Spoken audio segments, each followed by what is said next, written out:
Now live. Thank you very much for tuning in. This is Guy Aitchison's Reinventing the Tattoo Now. Guy Aitchison's Reinventing the Tattoo Network, and this is a Monday night art night with Renee Little. This is an art jam that's open, so if you're an artist and creating art and interested in zooming in, I'll show you how to do that in a second.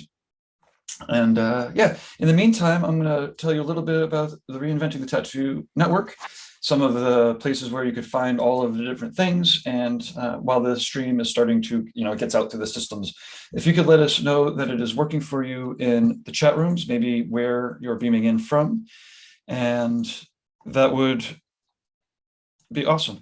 Let's see here. I'm just actually making sure that this is working in all of the places in the background because I'm doing tech at the same time. Okay. Well, voila. So the Reinventing the Tattoo the Reinventing the Tattoo Network is a spot where Guy Aitchison invites artists, apprentices, collectors, and the curious to join in these live streams, to watch the replays, ultimately to inspire each other and create better art and tattoos. We're beaming out nearly every day. With your help, have actually become a network of tattoo shows that are pretty awesome. And yeah, you can check them out anytime you want to at reinventingthetattoo.com. I'll show you a spot on a screen share in a second or two. Let's see. Sorry, I'm on and on a lot. We had a drunk critique benefit for the Ukraine last night. So it was 6 hours and 40 minutes of drunk critiquing. So I apologize for my roughness. Okay. You can find the Reinventing the Tattoo app in either of the app stores, the Apple Store or the Google Play Store. We have the YouTube channel, Reinventing the Tattoo, is about a year and change old. So it's, even though the Reinventing's, decades old, some of these new channels, including the podcast channel, they're new. So if you could leave your positive reviews, that would be awesome. Make sure that you're subscribing and all that so that you keep up. Let's see. Oh, a Roku. If you have a Roku on your smart TV, do a search for Reinventing the Tattoo and you will see, I think we have like 15 channels now going 24/7, including the drunk critique channel against my better judgment. Now let's see, I am going to share the homepage of reinventingthetattoo.com. And this is how you will find instructions on how to beam in. Are you seeing it? Are you seeing reinventingthetattoo.com? Oh, here we go. Okay. Is this I'm sorry, I'm like I said, I'm testing at the same time. Let me move this shit around so people could actually see the whole thing, nothing but the thing. Okay, here we go. This is reinventingthetattoo.com. And you can, as you scroll down, you'll see, of course, all of the latest and greatest. This is the latest live stream. If I click play on this, it'll be very Inception-y. You can see the last 3 streams here. They were all pretty cool. Here is our Reinventing 24/7.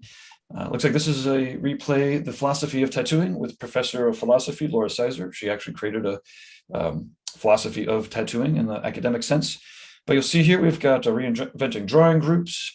We've got art jams. This is an art jam with Rain Del Mar. She's an awesome illustrator type who, she was actually the co-host. We have all these other channels here. Let's see, we've got the global channel. So this is in Spanish. We have our interviews and art jams. They're in Spanish, the Tattoo Weekly. We've been doing these shows for over a year now straight. So that, yeah, we have these channels that just have tons of shows. It is kind of like the Food Network or something for tattoos. We've got the Tattoo Machine channel. So Tony Urbanic has been doing tattoo machine interviews, and it's got some pretty awesome discussion panels there when it comes to tattoo machines. Let's see, we've got a tattoo convention channel. We've got an RIT marketplace. This is for all of our sponsors and whatnot. I think this was one of the Reinventing Business Zoom calls. Lauren set up a couple of these big, massive Zoom calls. We've got our community channel. So when we're doing benefits and whatnot, we throw them in that channel. We've got the history channel. Anyways, I guess I don't need to go through every channel. You can either download the Roku or go to reinventingthetattoo.com. If you're looking to recommend the network to any of your friends or family and not quite sure how, like I said, it's really easy. Just send them to the homepage. And or if it's 2 o'clock in the morning and you're not sure if there's anything left on Netflix to keep you awake, There is here. Okay, so if you are an artist and you are looking to join the calendar here, the event schedule, you could either scroll down or up here in the free resources, upcoming events, and you'll see the full calendar. If you click on the Google Calendar link down here, then you can add the whole calendar or even just some of these events to your Google Calendar. And then you can get all the notifications. I think it'll send you either email notifications or push. If you click here, artists, zoom in here, then you will be able to join this Zoom Art Jam. They are open to the public, and yeah, there's the link. Okay. Whew. Let me get back to my script because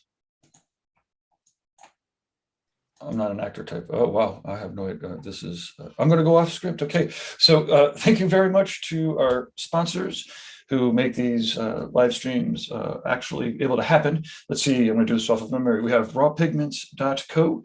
They are acrylic-free tattoo inks that do not dry out in the cup. I don't know if that's because they're acrylic-free or if that just is.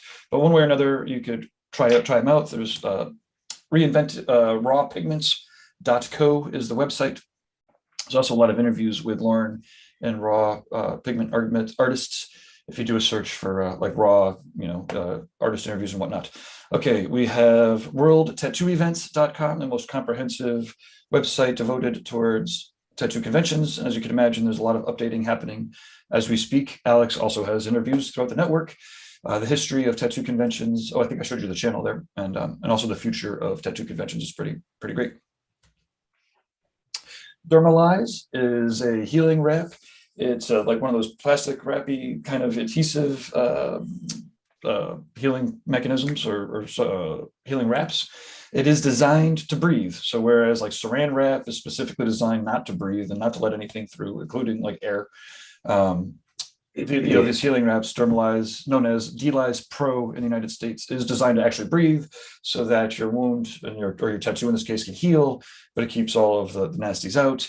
Dermalize, do a search for all the movies and whatnot. Tattoo Now, I do technology for tattoo artists, studios, supply companies, conventions.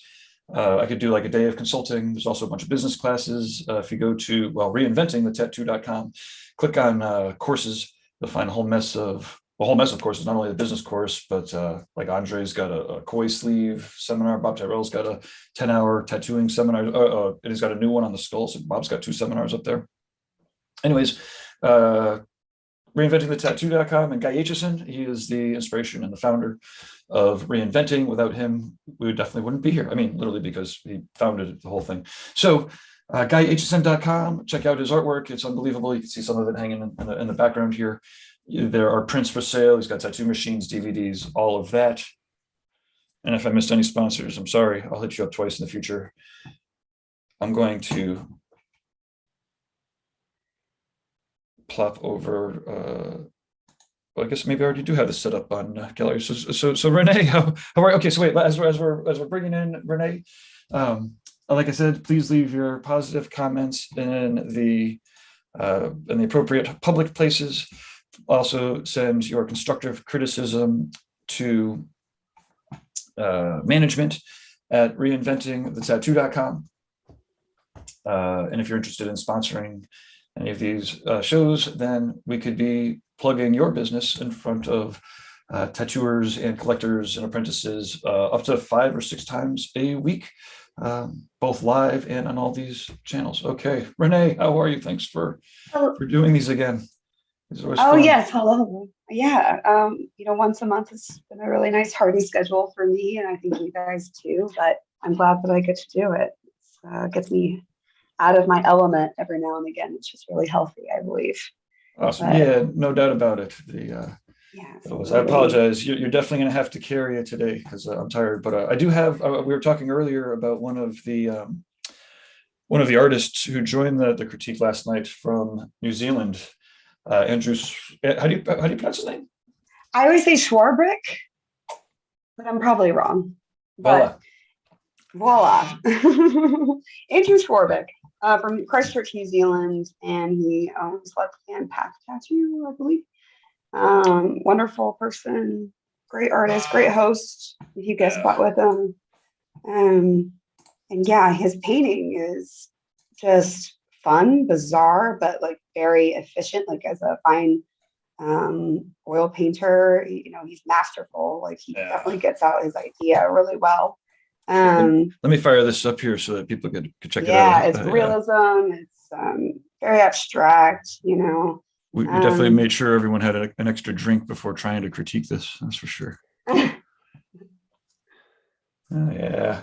ta-da-da. Boom. Yeah, he does a lot of things with women's faces, and they all seem to be crowned to me. Like he always like adventures into some different element. Like he has a lot of Aztec influences, a lot of like D&T type, intertransdimensional universes, you know.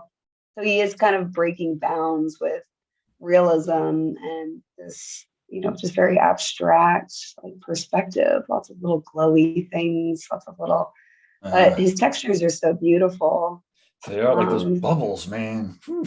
yeah, and then those little subtleties, like the framing underneath her, like it's just Uh, these subtle little things that he puts in that makes the entire painting, I mean, not just cool, but very respectable. Because you can tell like he's definitely worked, for a very long time and yeah. reproducing those textures, Yeah. and yeah, to see these in person too was amazing. Like I could Uh, see, they're fairly large, but you can really see all the details and how much time he spends blending and where he's really minimized like his efforts, and then where he really concentrates. It's just really, really fascinating. yeah. But and he's a good guy. Him and his wife Lara are really sweet people. Awesome. That's Um, always a very big plus, if not almost requirement. I, yeah, for me it's a requirement. But no, they took me in their shop. I was kind of just backpacking around the South Island, and I think I was done. I thought I was done tattooing. This was mostly up in the North Island tattooing. But they gave me like a name to the name, and my friend was friends with Andrew, so I just met him up at their shop, and I think I did like maybe 2 tattoos, and then I explored Christchurch, and they let me stay with them, and I got the whole experience of that beautiful city. And yeah, it's just very nice to see other examples of artists live and function. Because when I was there, they were saving up for this land and this house. And I Oh, think, cool. yeah, so they lived pretty much on middle of nowhere then. But even where they got the land, they really went out to middle of nowhere, right on the edge of the coastline. And it was beautiful. Um, so you can see like the concentration that he has. He really takes himself out of the city life and puts himself into nature, which I think that's where a lot of his textures come from. Sure. Yeah, That was fun. It's like, yeah, so let's see. While I'm here with a little bit of energy too, I've got, I'm going to find this, Robert Hernandez put a painting into the, yeah. That one's intense. we auctioned it off during the drunk critique yesterday. And Mhm. I think we're going to be able to make prints of it for this benefit. So I want to show it off to people, but I need to find it. That's funny. I do want to ask too, like how people can donate their paintings to add to the auction. Yeah, we'll have to do that again, because now that we have the setup, Mhm. yeah, I mean, I basically was able to get the appropriate, plugins, and so we have both raffles and an auctions set up. And yeah, obviously we have the benefit already kind of wired in, so that yeah, we'll set up both raffles and you know what? Maybe I'll just go to this page. Yeah, and I'll be a part of the next drunken critique as well. This trip I had to go to Florida. Here I am in Florida. Um, but yeah, anything to kind of help out with over there. Awesome. Yeah, drunk. It's well, I'm not sure when we're doing another drunk critique, but Yeah, it's like hard we'll to definitely hit you up for sure. yeah, you gotta like really manage your time well. Um, it is not for it's not for everybody. It's definitely, yeah, it's rough, but well, I'm terrified that I'll just get a little wine drunk because I'm such a lightweight. And then they're like, what was going on, Renee? 6 hours and 40 minutes yesterday. Oof. But Yeah, here we go. I'll So start this is talking the too much. amazing Yeah, look piece at that that. that Robert put into the auction. If you're interested, we will have prints of this available so that people could donate. Still, still have a chance to donate. It's very appropriate. Yeah, I mean, I've been really counting on seeing what artists make in lieu of what's happening. That and punk music, but that is like, hmm I mean, profound for the war that's going on right now. Like yeah, everything I hear about it, that piece actually is quite moving to me. yeah. Yeah, just It's zoom fucking, in on everything going on. It's like so, it's so intense and so real and so yeah, adequate. Like, yeah. Thanks, Robert Hernandez. yeah. Yeah, it's a maze of storytelling, and I really appreciate that painting. Yeah. He's one of those who just keeps getting better with time, right? That's Hmm. Oh, geez. Yeah, I mean, I've been waiting. I've been waiting for the spark of what can I do, but I feel I'm still at the point of being overwhelmed that, yeah, I kind of have to wait and see how this all plays out because it just keeps getting bigger, yeah, to be honest. yeah. It doesn't seem really good. So let's see, Mike Cole. You were looking Mhm. a little rough at the last at the end of the night. Yeah, it was pretty long night. Yeah, Mike, if you're creating art, feel free to join in. I might join. There's a link on in the calendar on the homepage. Melissa's currently in the middle of doing non-art things and listening in, but otherwise would be joining in. Cool. I'll just talk about a little bit what I'm doing today. I have like a couple paintings that I've sketched out, but I have my plein air travel kit since I'm traveling. This was a last minute trip. I'm here for a funeral. It's always happy. But this is just the plein air of my aunt and uncle's backyard. It's just a place I grew up at. And so when I always come home, which is actually a rare thing, I really like to document like how the Gulf of St. Petersburg looks because they are right in it. You know, they're right in the Gulf.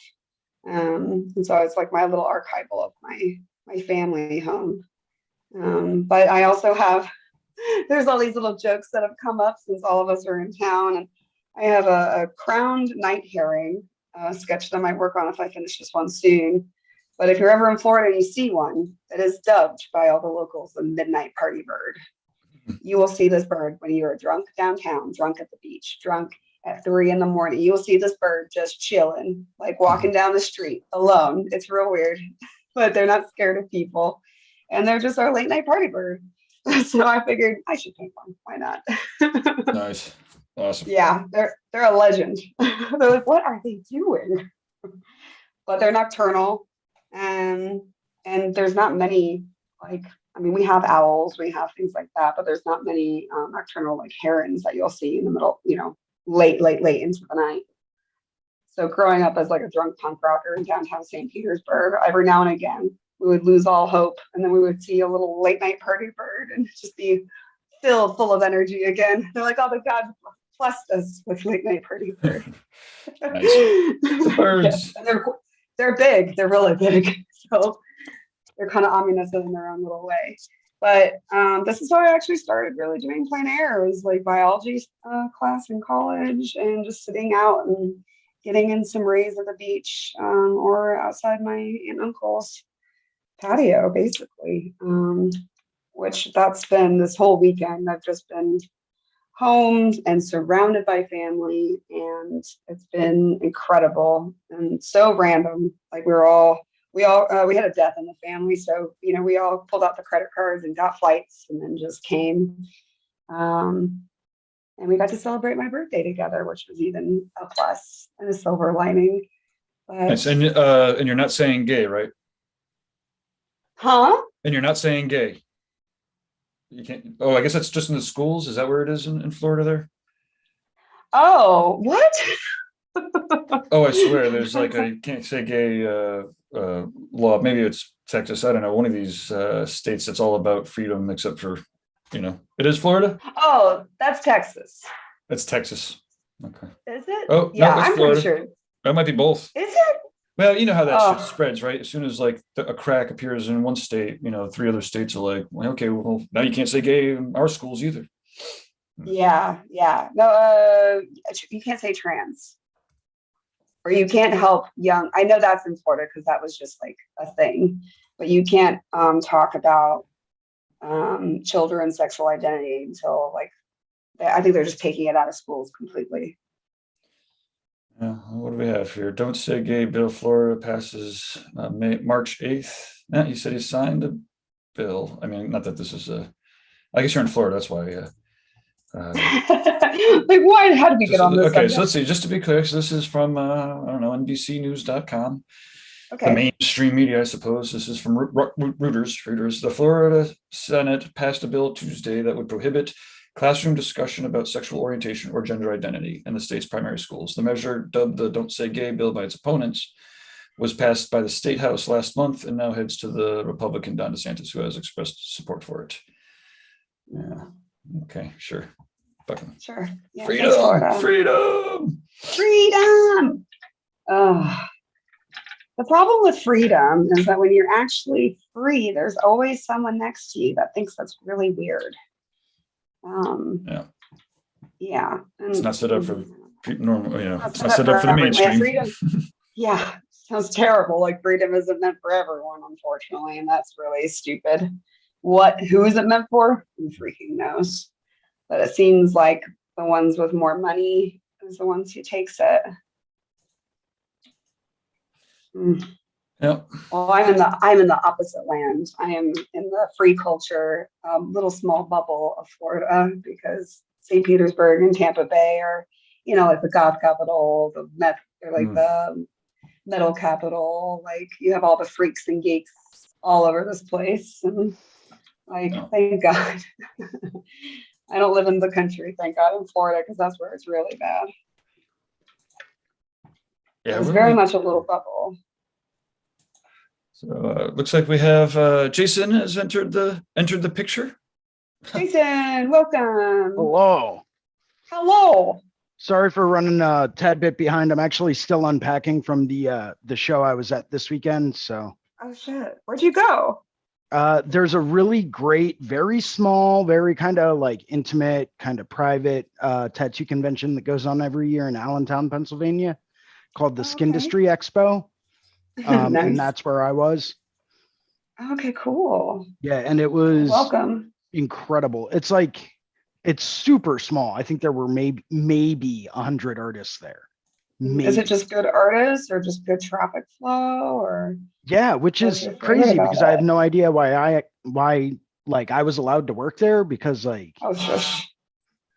No, I'm joking. Of course I was there. I was like the main attraction. Yeah, because you're super talented and everyone knows you, you're like famous and stuff. Crazy thing is, there were a lot of artists there that I really look up to. Yeah. Like, really look up to them. There's a lot of traditional guys there. So a ton of just very, very straight up, old school, traditional, no frills, no nonsense, just clean, classic, bold kind of stuff. There's a whole bunch of guys there doing neo-traditional stuff. But I mean, a lot of it was just more traditionally based. There were a couple of people there that were doing some other stuff, a lot of anime tattoos, but there weren't a whole lot of people there doing realism. There weren't a whole lot of people there doing like, dot work stuff or anything of that nature. There were a couple of fine line guys, like the super micro, like dot work, pointillism kind of tattoos, but most of it was just, a ton of guys that do just really, really good, solid, traditional style work. Nice. And then there's me. I'm like, I've got this like Japanese influence, and I kind of felt like I stuck out like a sore thumb. Well, that's good. Me and the guy next to me were the only guys there doing anything remotely like Japanese. So that's good. at conventions, it's actually, if you feel out of place, you know you're in the right one. Right. Because yeah, we forget that we want to be the one that's not invited at the lunch table, because then you're sitting by yourself and all those clients will come and sit with you in a metaphor. But yeah, you'll stand out if you're the only one doing something. Absolutely. And that's why, I was absolutely slammed all weekend. I didn't even have enough time to tattoo everyone that wanted to get tattooed. So, I mean, it was 6 o'clock. So the show does have weird hours. It's like Saturdays are pretty standard, like noon to 11. Fridays, it's 2 till 11. But then Sundays, it's only noon till 6. So. That is early. I mean, usually it's noon till 8. Right. But yeah, that's still a little early. It's not too odd though. If I had had those 2 extra hours, I would have been able to get in one more like slightly smaller than palm size tattoo, because I got tiny little palms for anyone out there that's wondering. I do. I'm not afraid to admit that. My palms are tiny. I mean, maybe. So that whole pricing range is better for you. Yeah, it's like, oh, palm size? Yeah, how big is palm size? Because my palms are like me. Yeah, look at these huge palms that I have. They're getting a deal, Yeah. Palm size tattoo for $80 from you? Absolutely. I'm all there. Absolutely. And I'm like, no, my huge palms. I'm like, I'm lucky if I can palm a baseball, right? Oh. Like I got these tiny little hands. So I was like, yeah, like a little bit smaller than palm size. Yeah, we could do that. Knock that out in 2 hours. Sure thing. Yeah, sure thing. That's always funny, because there are certain like tribes of shows that like close down super late and we all get used to it. And then every now and again, there's that show that's like, no, you're supposed to have fun here. We don't want you working all the time, or like, right. I've been to those shows where people are like, what do you mean we close down at 6? I'm like, because they want us to have fun. I appreciate those shows for sure. But if you're wanting to make some cash, those shows kind of suck. But I don't know. I'm getting. It was just it was my first year ever working at it, so I was a little like, okay, well, let's see how I make out. You know what I mean? But that's great. I think it was a great time. It's usually a lot of the same guys that end up working at it, so it's a lot of if you start something big with one guy that's there, there's almost a 90% chance he's going to be back again the next year. Oh, nice. So that's probably why they keep it small too. That's good. Yeah, I went to it the one year and it was way bigger than it had ever been before. And I was talking to the organizer of it and he's like, yeah, it's not going to be this big next year. He's like, it's too much. There's too much going on. Right. I think a lot of convention runners are feeling that right now. They're feeling the extra pressures after COVID. I think that alone took out a lot of steam out of a lot of promotion, runners. Like anyone that runs a convention is just a little tired, because most people that run conventions too are either tattoo artists or somehow involved with the industry. And I mean, there was just so much chaos going around just with our normal jobs. I don't know how people are still going and running conventions and planning for these big shows and these big events after everything the last 2 years. Well, I know that there are some people like a lot of the villain arts guys. Those guys have contingency plans for contingency plans. So like they're not super worried about it. Yeah. They've have emergency funds on hand just in case things shut down again. So they're doing all right. There was a lot of my villain arts people, but go ahead. I was going to say they're also the guys that do like 18 shows a year, that do all the organization and all the planning. You'll see their billboards everywhere for them. And you don't really get that with a whole lot of people. Most shows that I've even ever heard of are pretty small. They're small, they're intimate. It's very, it's a very kind of personal thing for people. So yeah, I'm feeling that. I mean, I just have to assume that other people feel the same way I do after all the bullshit that we've gone through. where I miss seeing all my friends. I miss the excitement and the movement and that, that it's like hunting, like when you're at a big convention, you've got to like kind of plan everything so well. I get kind of like a high off of it. But I'm also just kind of really enjoying the more intimate little settings of just artists coming together. Maybe do like a couple tattoos or like just like one big tattoo and focus on that. Like I can say that also because I have my studio and I can fall back on that. But for all those other people, I felt really nervous for my friends that I know for sure count on shows for their main, income. But I think we're all figuring it out. We're all kind of pirates. We can figure it out. Yar. Yar. Well, I was always taught years ago by one of my many mentors in this industry that I should only ever work at a convention, should only ever work at a convention unless I can afford to completely and totally write the entire show off. Yeah. Yeah. Same. Because if you can't afford to write that show off and you were banking on the money from that show, then it doesn't matter how well you do at it, you're going to be stressed out the entire time. And that's no way to be. That's no way to be. Yeah. I always saw it as because there's been flops, where I was fully booked out and then we got snowed in, I've had a couple of flop shows over the last 16 years and it's been like, well, I saw it as so I don't get upset, so I don't be in a bad mood.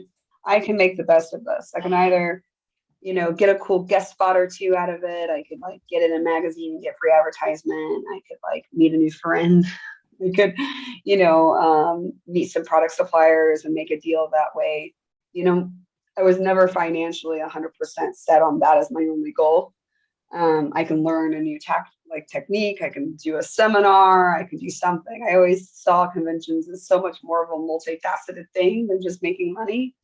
And it sounds super privileged, but I wasn't even aware that a good amount of my friends were counting on those conventions to bank because they were like, I thought they were pretty successful at their home shops, but they're like, no, we're just doing these like palm-sized tattoos and we're just banging them out, one by one.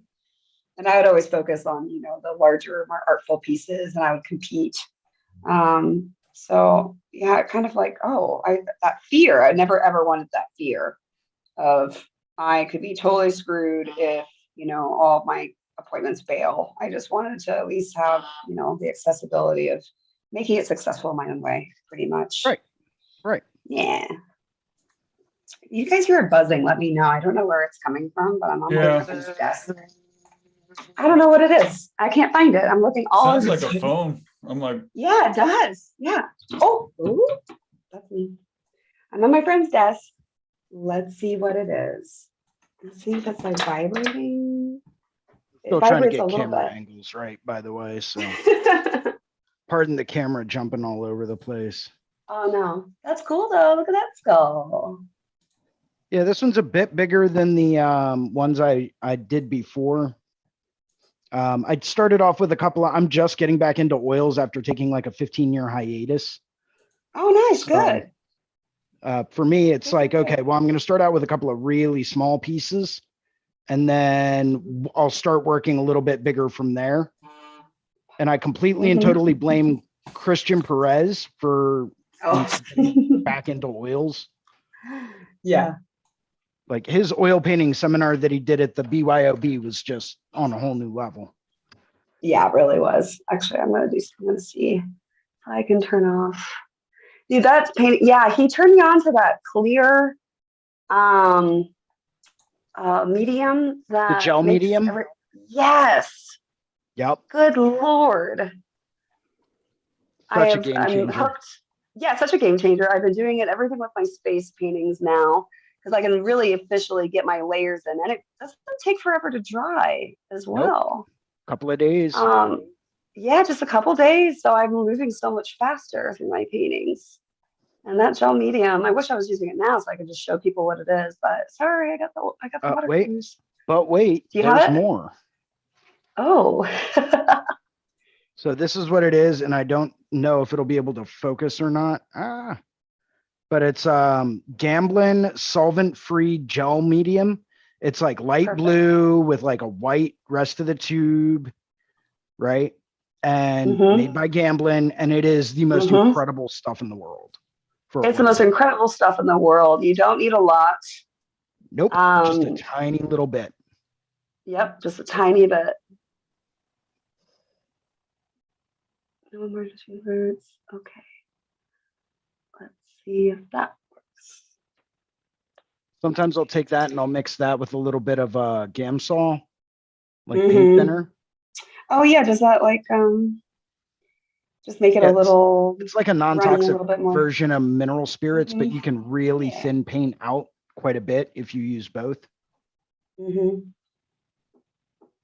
nice. Yeah, it would make it a little bit thinner.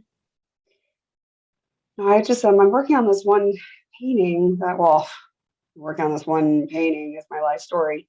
But I've been working on a galaxy that's like being destroyed by an octopus demon, you know, classic Renee.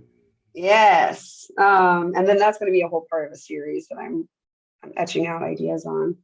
Renee, real quick, your camera's vertical. Am I? Okay, and I'm gonna share this galaxy tattoo that you did.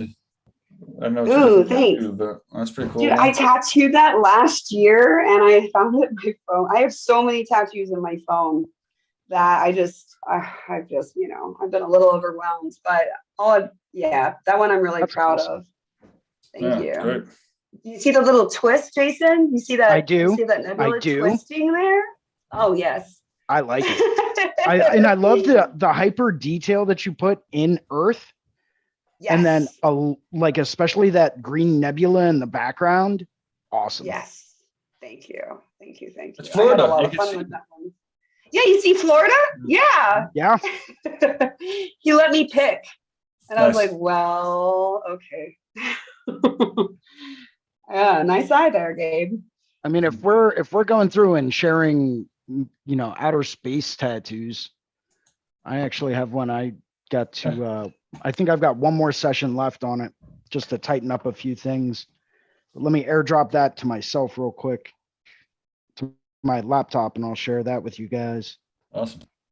I'm really happy with the way it turned out so far, you know. Like I said, one more like little tightening session should be finished. But then again, all of my tattoos, I could always go back in one more time. Oh, yeah. I just went into one I'm about to repost that I went into after it healed for about 7 years. And it wasn't a lot. It wasn't like aggressive, but just like little subtle changes. I would darken some things, brighten some things, you know, I'll just reline some things. And it just looks absolutely beautiful. And I think she was in my chair for maybe an hour, you know. But I think it's so beneficial just to let it heal, let the environment, you know, handle your skin, like let those macrophages do what they do, and then go back into it years later and just keep adding. You know, do you remember, Jason, when Jesse was talking about he was going all the statues and actually adding like new elements to them? I like now want to do that with everything I've ever done. That was like 5 to 10 years ago. You know, like, well, these pants were solid and now they're plaid. I think it just makes it more fun. Yeah, this TV was a TV and now it's a broken TV. And now this is, and I just thought that was, it's courteous to your clients, one. You don't get bored with your old work, two. And your clients are still your clients, you know, and they're kind of like your forever clients because they know they can always come back in and get things refreshed. So I'll go through and share my screen real quick. And since I missed drunk critique, by all means, feel free to critique me on this. Oh, yeah.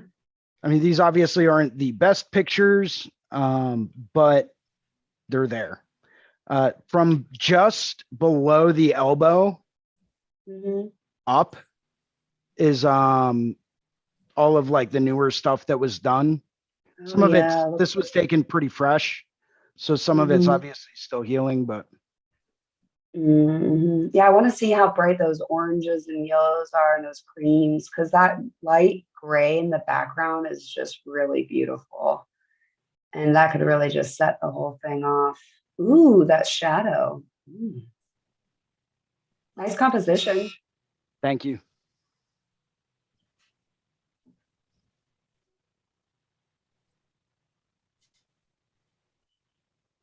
Oh yeah, I'd like to see a healed of that upper arm. That lower arm is really nice with the teal. So kind of like or borealis kind of thing. Yep. I see So little trees. I did the Aurora Borealis about 8 years ago. Uh-huh. So all of that lower portion, that's all like way old. I keep trying to tell them like, hey, listen, why don't you come back in? We can work on that some more. Oh, right. But it's tattooed, it's done, right? Yeah, I know. And that was his primary concern. He's like, yeah, we're done, right? I'm like, Yeah, really, but sure. Not really. We I can't could tattoo be you for free, so technically we're done. so just wanted to share a little bit. Cool. No, I love that tattoo. Trying to. I think it is my phone that keeps going off. So sorry, I'm like trying to fix it, but Because you're so popular. I guess I don't know what it is. I've turned off my notifications, but it still keeps coming through. I just am bad with phones, let's be honest. Technology. Okay.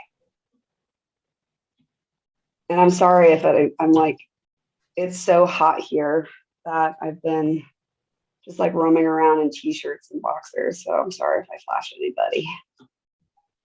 That's an extra. But it is beautiful in Florida right now. Jason, where are you from again? You're from Philadelphia. East. Yeah, we just got snow today. Oh, okay. Is it your family in Florida? Yeah, my parents are. They're over on the Atlantic side. Oh, okay. Okay. That's what I thought. So You have family or something here. yeah, I head down to visit them every now and then. Good people, miss them a lot.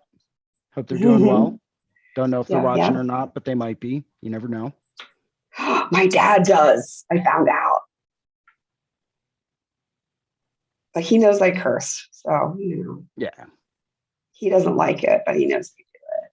I know I've got some family friends that tune in and watch. So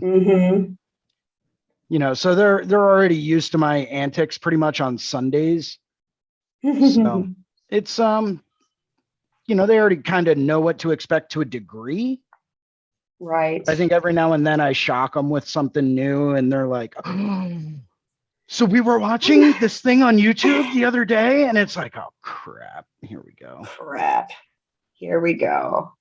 I mean, I think that they're just impressed that we're like doing things. We're doing art, My cousin's aunt was in town because it's also her birthday. We have like 6 people whose birthdays are in March. And she's very Christian. She's very, very mild mannered. She's very, tattoo. She's like not even sure what a tattoo is, she's in her 80s. Yeah. And so my aunt is trying to describe to her what it is I do. And she's just like, what? So I just like, you know what? Let me just show you a thing. So I always show if it's a grandma or an elder person, I just show flora and fauna tattoos wise what I have because it's recognizable. They know what it is. Right. They can pick it out. And they can pick it out and it's pretty. And it kind of gives them an idea of like, no, we're actually making art now instead of just, anchors and eagles and banners with mom. Not that there's anything wrong with getting stuff like that. No, nothing's wrong with that. Those are classic. But to see that, I haven't wasted my fine art education is where they are most concerned with. When I started tattooing, they were all really, really worried about, what I was doing with my life because they just saw it as me not utilizing my education, not living up to my potential. But now they see I'm actually doing what I intended to do, then it's way more inspiring to them. It's way more incredible because I mean, in their youth, you know, when they were looking at tattoos, that's all it was anchors and evil. That's all we figured out how to do. So now that they see like actual artwork on people, they're amazed and overwhelmed. They're like, we have no idea this could even be a thing. You know, so I think that's pretty special. And then they know our intention is good as well.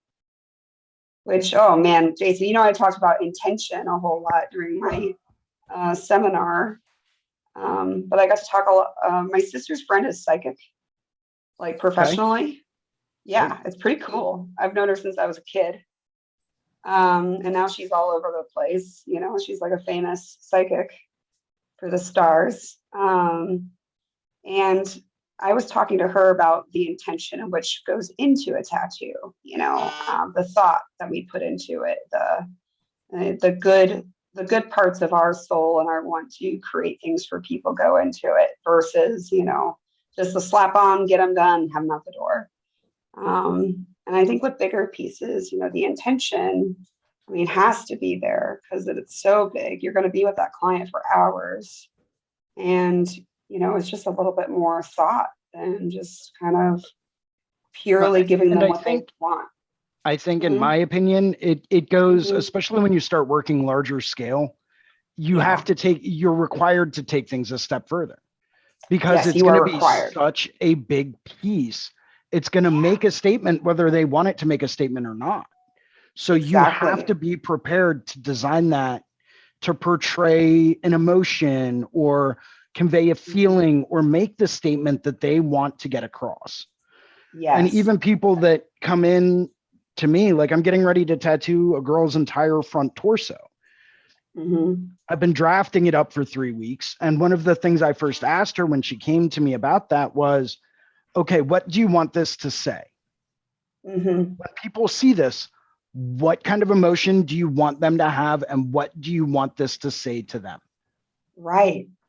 And the responsibility, that's what I was trying to describe to the people, the responsibility that is on our shoulders to make sure it conveys that. Like that is the ultimate responsibility of any artist, is to convey a very specific feeling, a very specific, you know, tone, a very specific, you know, but now we're putting on your skin and they have to live with it. So, I mean, even if I have some clients that come in with some very dark ideas, actually that space tattoo, I'll talk about it because I know he's not listening. That was a very dark concept when we started, you know, it was pretty much about all of us on how we're going to die by asteroids. So after talking to him so much, like he envisioned something way more hellfiery, you know, way more violent. And I was like, do you really want this on you for the rest of your life? This anxiety of like that, you know? And he was like, Mom, yeah, you're right. I guess not. I was like, how about we just make it a little bit more realism, a little bit more, you know, creative. We can like focus on the aspect of space more than the aspect of this leg means death. Right. Right. And he really appreciates it now because now when he's at a party, he doesn't make the whole room go silent, you know, by like describing what his tattoo is. Because it would be very dark. It would be very morbid, you know, if I didn't just keep it within the elements that I know. Like, yes, this conveys the mysteries and chaos of the universe. And if you really, really look, you can see that there are asteroids and they are headed towards Earth. But it's not the first thing that you like see. You see color, you see complex textures, you see, you know, like the glorious space. And then that little subtlety is in there. You got to really pay attention to it. But I've worked with so many people that are grieving, that are, you know, they want that tattoo for that pain that they feel at the moment. And I always give people a little bit of time when they want that, you know, to make sure that they're not being too hasty, I guess. A very wise decision. Very wise decision. Thanks. Yeah, because then, I mean, once they start regretting it, they'll like remember you as the artist, and they won't tell their friends like, oh, I made a hasty decision. They'll just say, yeah, I got this tattooed. I hate it. Who did it? This person, Right. And now that is Yeah, a direct reflection of you. exactly. So I really try to look out for people, especially if I know that they're grieving or they're, just feeling a certain way or come back from a certain incident or, war, for instance, to be, a little bit more of a friend and help them get down an image that, will be relatable, identifiable. But if people want to ask them about it, they may explain it, but it's not so obvious. But I definitely capture the tone, and that in itself, I think, is an art form. I It do is, love it. without question. And that's where having that fine art background and that fine art training, the experience painting and really putting emotion and thought down, I think that's where you really start to see that reflected. Because through fine art, we've learned through that kind of education. And I'm not saying that having that type of an education is a necessity. It's not. There are plenty of people out there that know exactly what they're doing and can convey everything, and they've got that kind of natural talent. But for those people that have been through fine art education, these are all topics and things that have been brought up to us while we've been in school, getting our learn on. So, these are things that we're told to think about. Well, at least I was. Yeah, from the basics, like warm tones convey hunger and cool tones, convey this. And just those basics in themselves. It's hard to discover on your own if you're not knowing this. And I'm learning this because my apprentice is a little bit older. And she's a great artist, but she didn't even realize really why she was doing things. So I was able to really kind of like, oh, this looks this way and this feels this way because of this. And there is a science to it. There is a reason for it. And I guess, I did have a lot of people drop out of my class, in art school by the end. And they were just like, this is too stifling. I just want to create my art. And I'm like, okay, but I saw it also as I create my art, but there's also art that I can use to help advertising, to help, I didn't realize when I was in school that I would be tattooing. But I knew that I would at least make a career of it in some way. And so if I wanted to make a career of it, I wanted every single piece of knowledge that we actually had gathered, like the scientific knowledge behind what we're seeing, the art therapy behind it, the creating certain sensations through, just textures and things like that. Like I knew that I knew enough of that at least I could afford to paint the art that I wanted to paint. Because at the time I had a really shitty job and that was barely keeping my painting career alive and well. And it is expensive. It is expensive to paint. The more and more developed you get, especially if you dive into oil paints, it can be very expensive. So pricey, pretty pricey. Yeah. Pretty pricey. Yeah. So unless you have a benefactor, just hang out and learn as much as you possibly can, because you're going to have to afford it. Right. So I just kind of found my niche, and I'm lucky. I think like us tatters are lucky because we did find a niche that actually does make pretty decent money. You don't have to have a degree at all. You just have to educate yourself in whatever way that you can. And we're given that opportunity to prove ourselves as artists every single day. We're given a challenge every day. May it be like you're doing infinity symbols all day that's still technical skill. That's just hard. Oh, I just figured out what is screaming at us from my phone. That's exactly where I actually have a little bit of a different take on things than a lot of other people. Yeah. Yeah. I knew since like probably halfway through high school that all I ever wanted to do was tattoos. Really? I knew that. I knew that. I knew that from very early on. I was like, this is what I need to do in life. This is my calling. This is everything. And I've spent the past 20 years of my life studying every aspect of it, from business principles, demographics, Am I older than you? marketing strategy techniques. I don't know. How old are you? I know it's rude to ask a woman that 37. question, but you. Yeah, how dare you? Oh. I'm 37, but No, we're my the same sister age. said it. Oh, We're the okay. same Yeah, my age. sister said at 18 I knew I was going to be a tattooer. And I'm like, I don't recall that, but I may have Oh, said I that knew it from to like her. since I could drive. I knew I was going to be a tattooer. I knew it. Really? See, I knew I wanted tattoos. I was like, I'm gonna have at like 7. I knew it.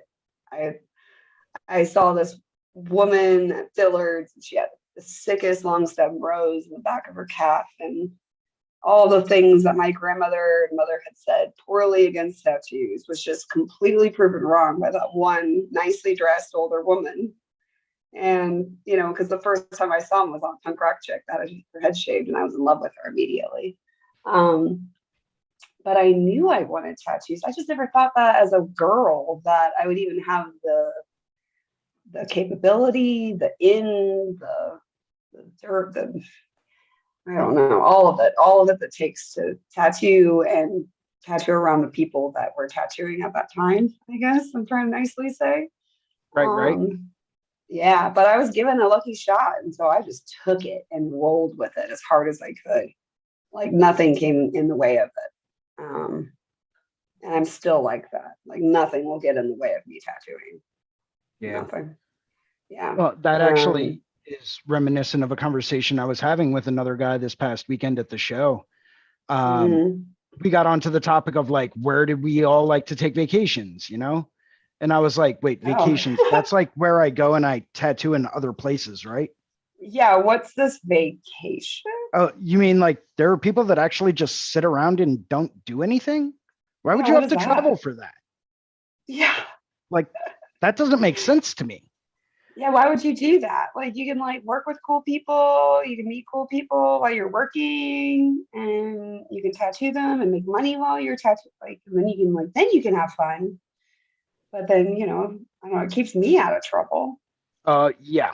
And I Yeah. think that's part of the reason why I'm so, I don't know, I guess fixated upon tattooing is because I know Hmm. that the more I do to further my tattoo career, the busier I'm going to be.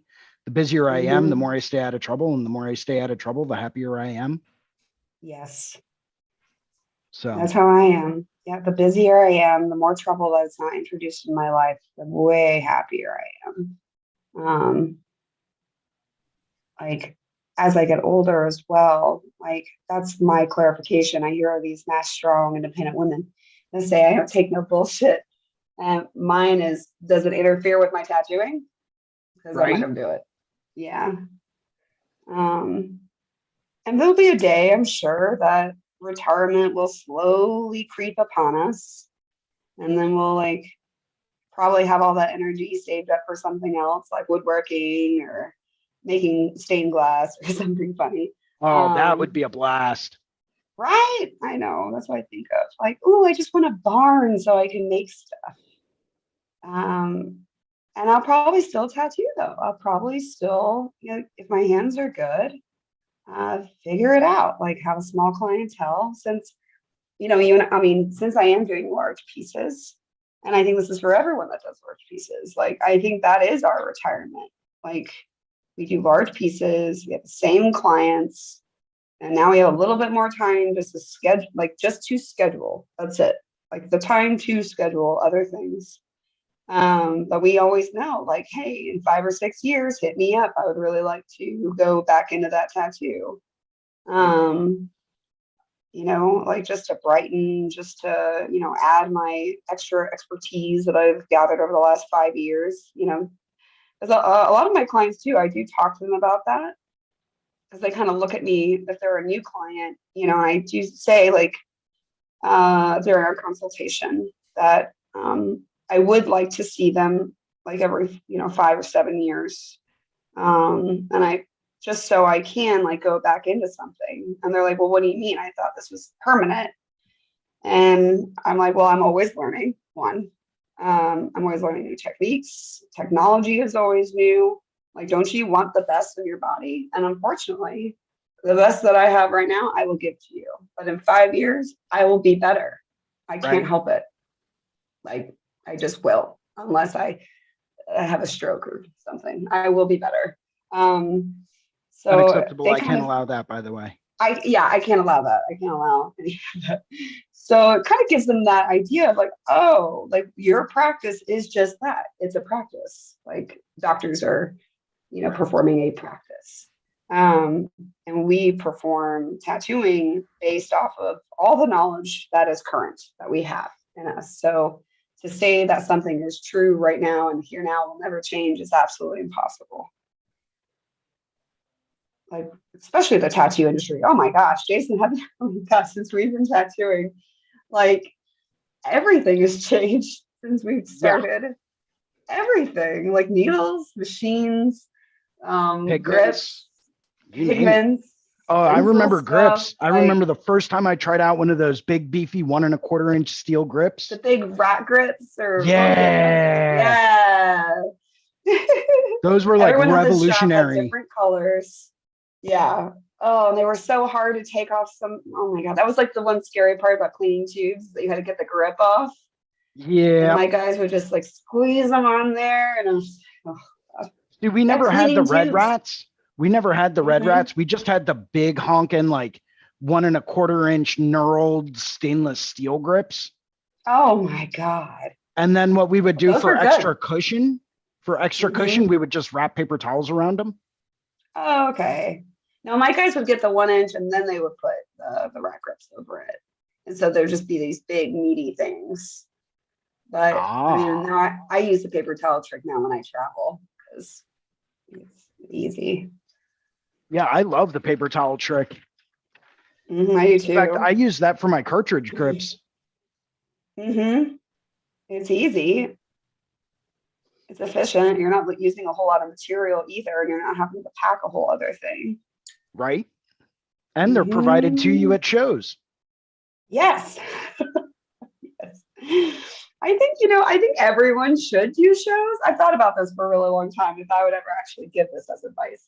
But I think everyone should do shows just because of all the weird stuff you learn out of necessity. Yep. Like, you have to figure it out.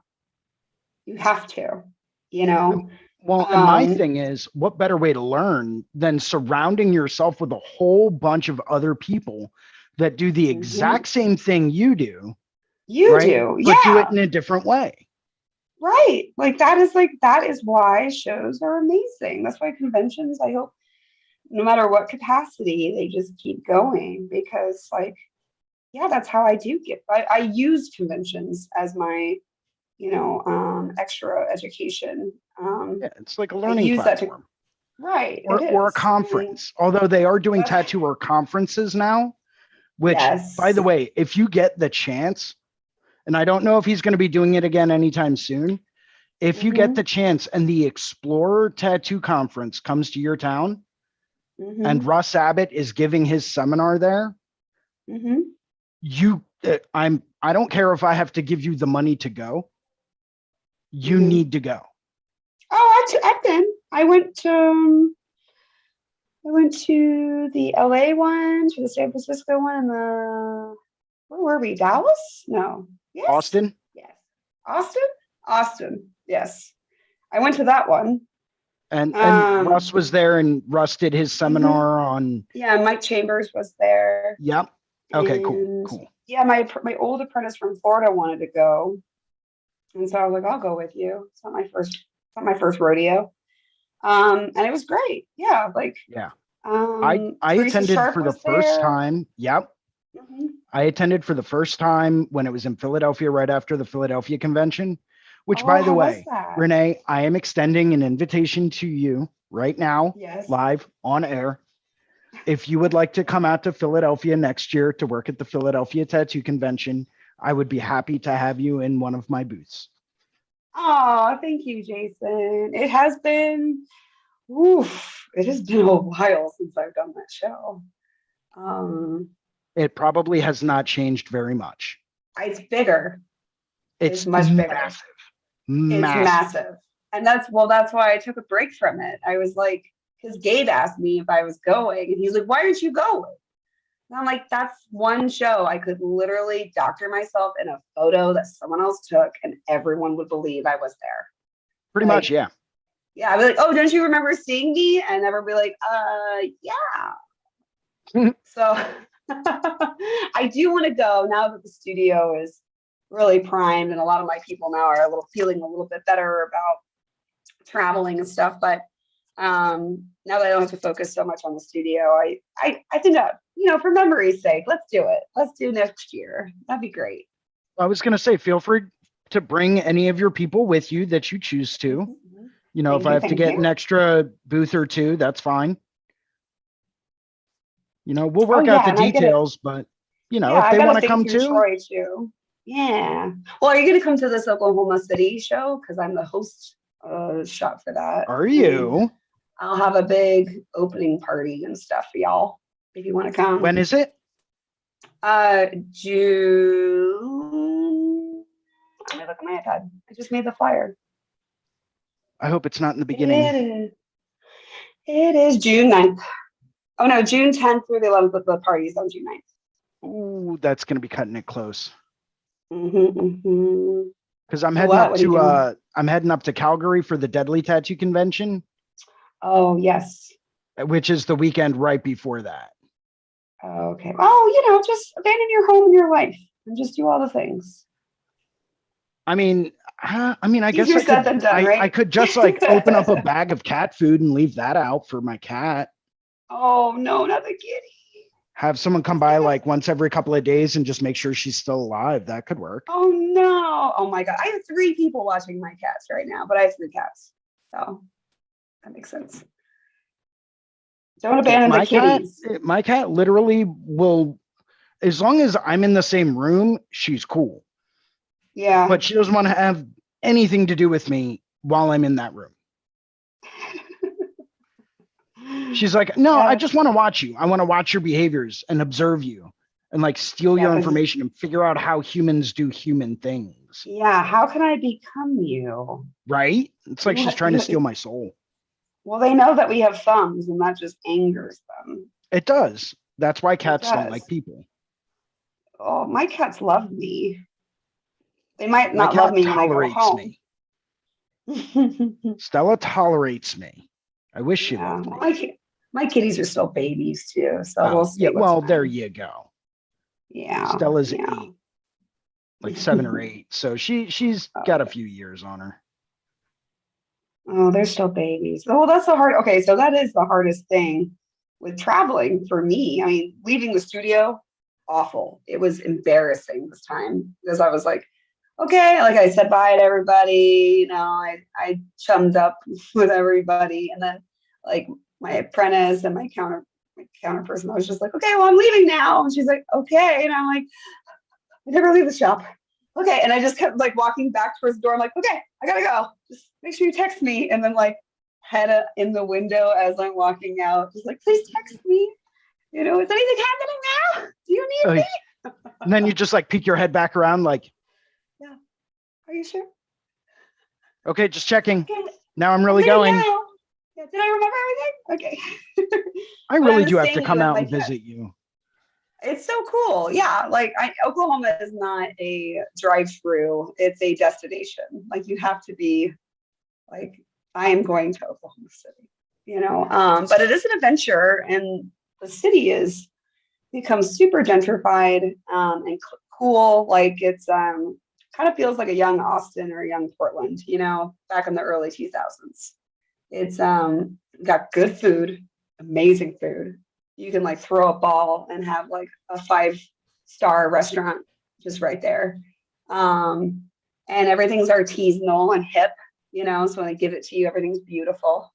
Cocktails, huge thing.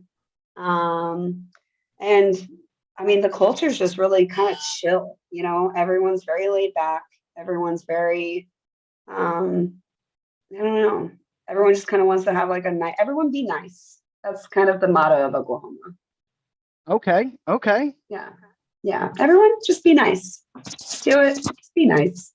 Maybe I Um, can. So if I can't make it out for the Oklahoma show, and mhm. I promise you, I'm really gonna try to do that. Yeah, no, Um, there's a couple people that, once we get our schedules together and all that fun stuff, yeah, come on out. but if I can't make it out for the Oklahoma show, plus a day or I two will either way. resent you. No, I'm kidding. If I can't make it out in June for that show, then I will do my best to make it out there in July. Cool. That would be cool. Yay. Yeah, it's I'm More or really less just proud so of I can sit down and watch you paint and be like, you're really good. Ah, shucks. Thanks. Like that's why I'm just gonna like follow you around, like, mental note, coffee break at I this feel time. like it's like disappointing when people actually are around me and see like my process. They're like, wow, this is really boring. See, but that kind But of stuff fascinates me. Like yeah. that's what I really look for. I look for, okay, how are you doing this?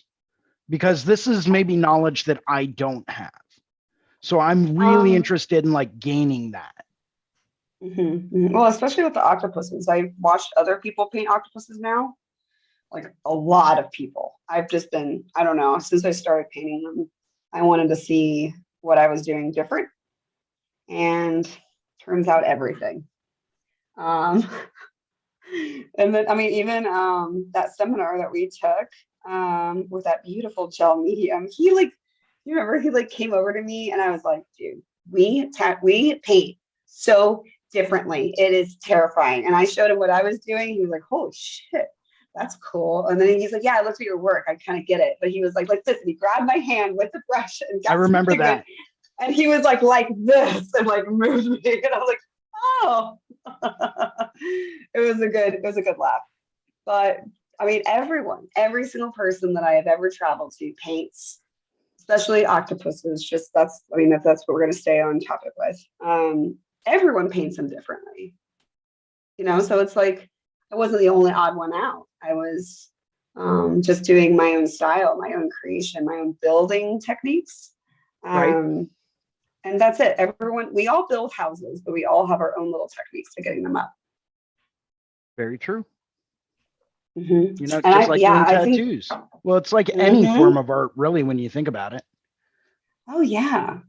Everyone's got everyone has a different trick here, variables.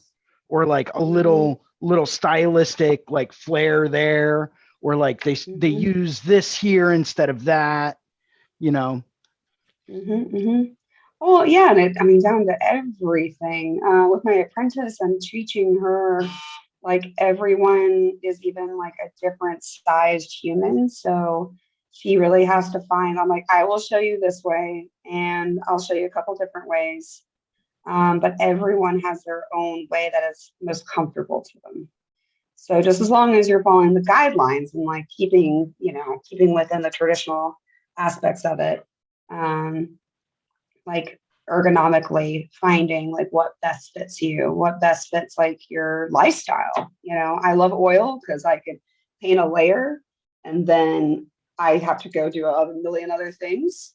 So I'll paint a couple layers on things and then go do some build out work, go grab a saw, do some stuff, and then come back a couple days and I can put on the next layer. So everyone has their own different lifestyle as well. And so I would say that take that in consideration when you want to start a painting. And that's how you just don't fail, or like you feel like you fail yourself either.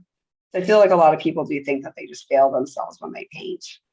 But I think if everyone just took in consideration and was honest with themselves of what they could have time for, what they feel most comfortable with, then everyone would excel amazingly.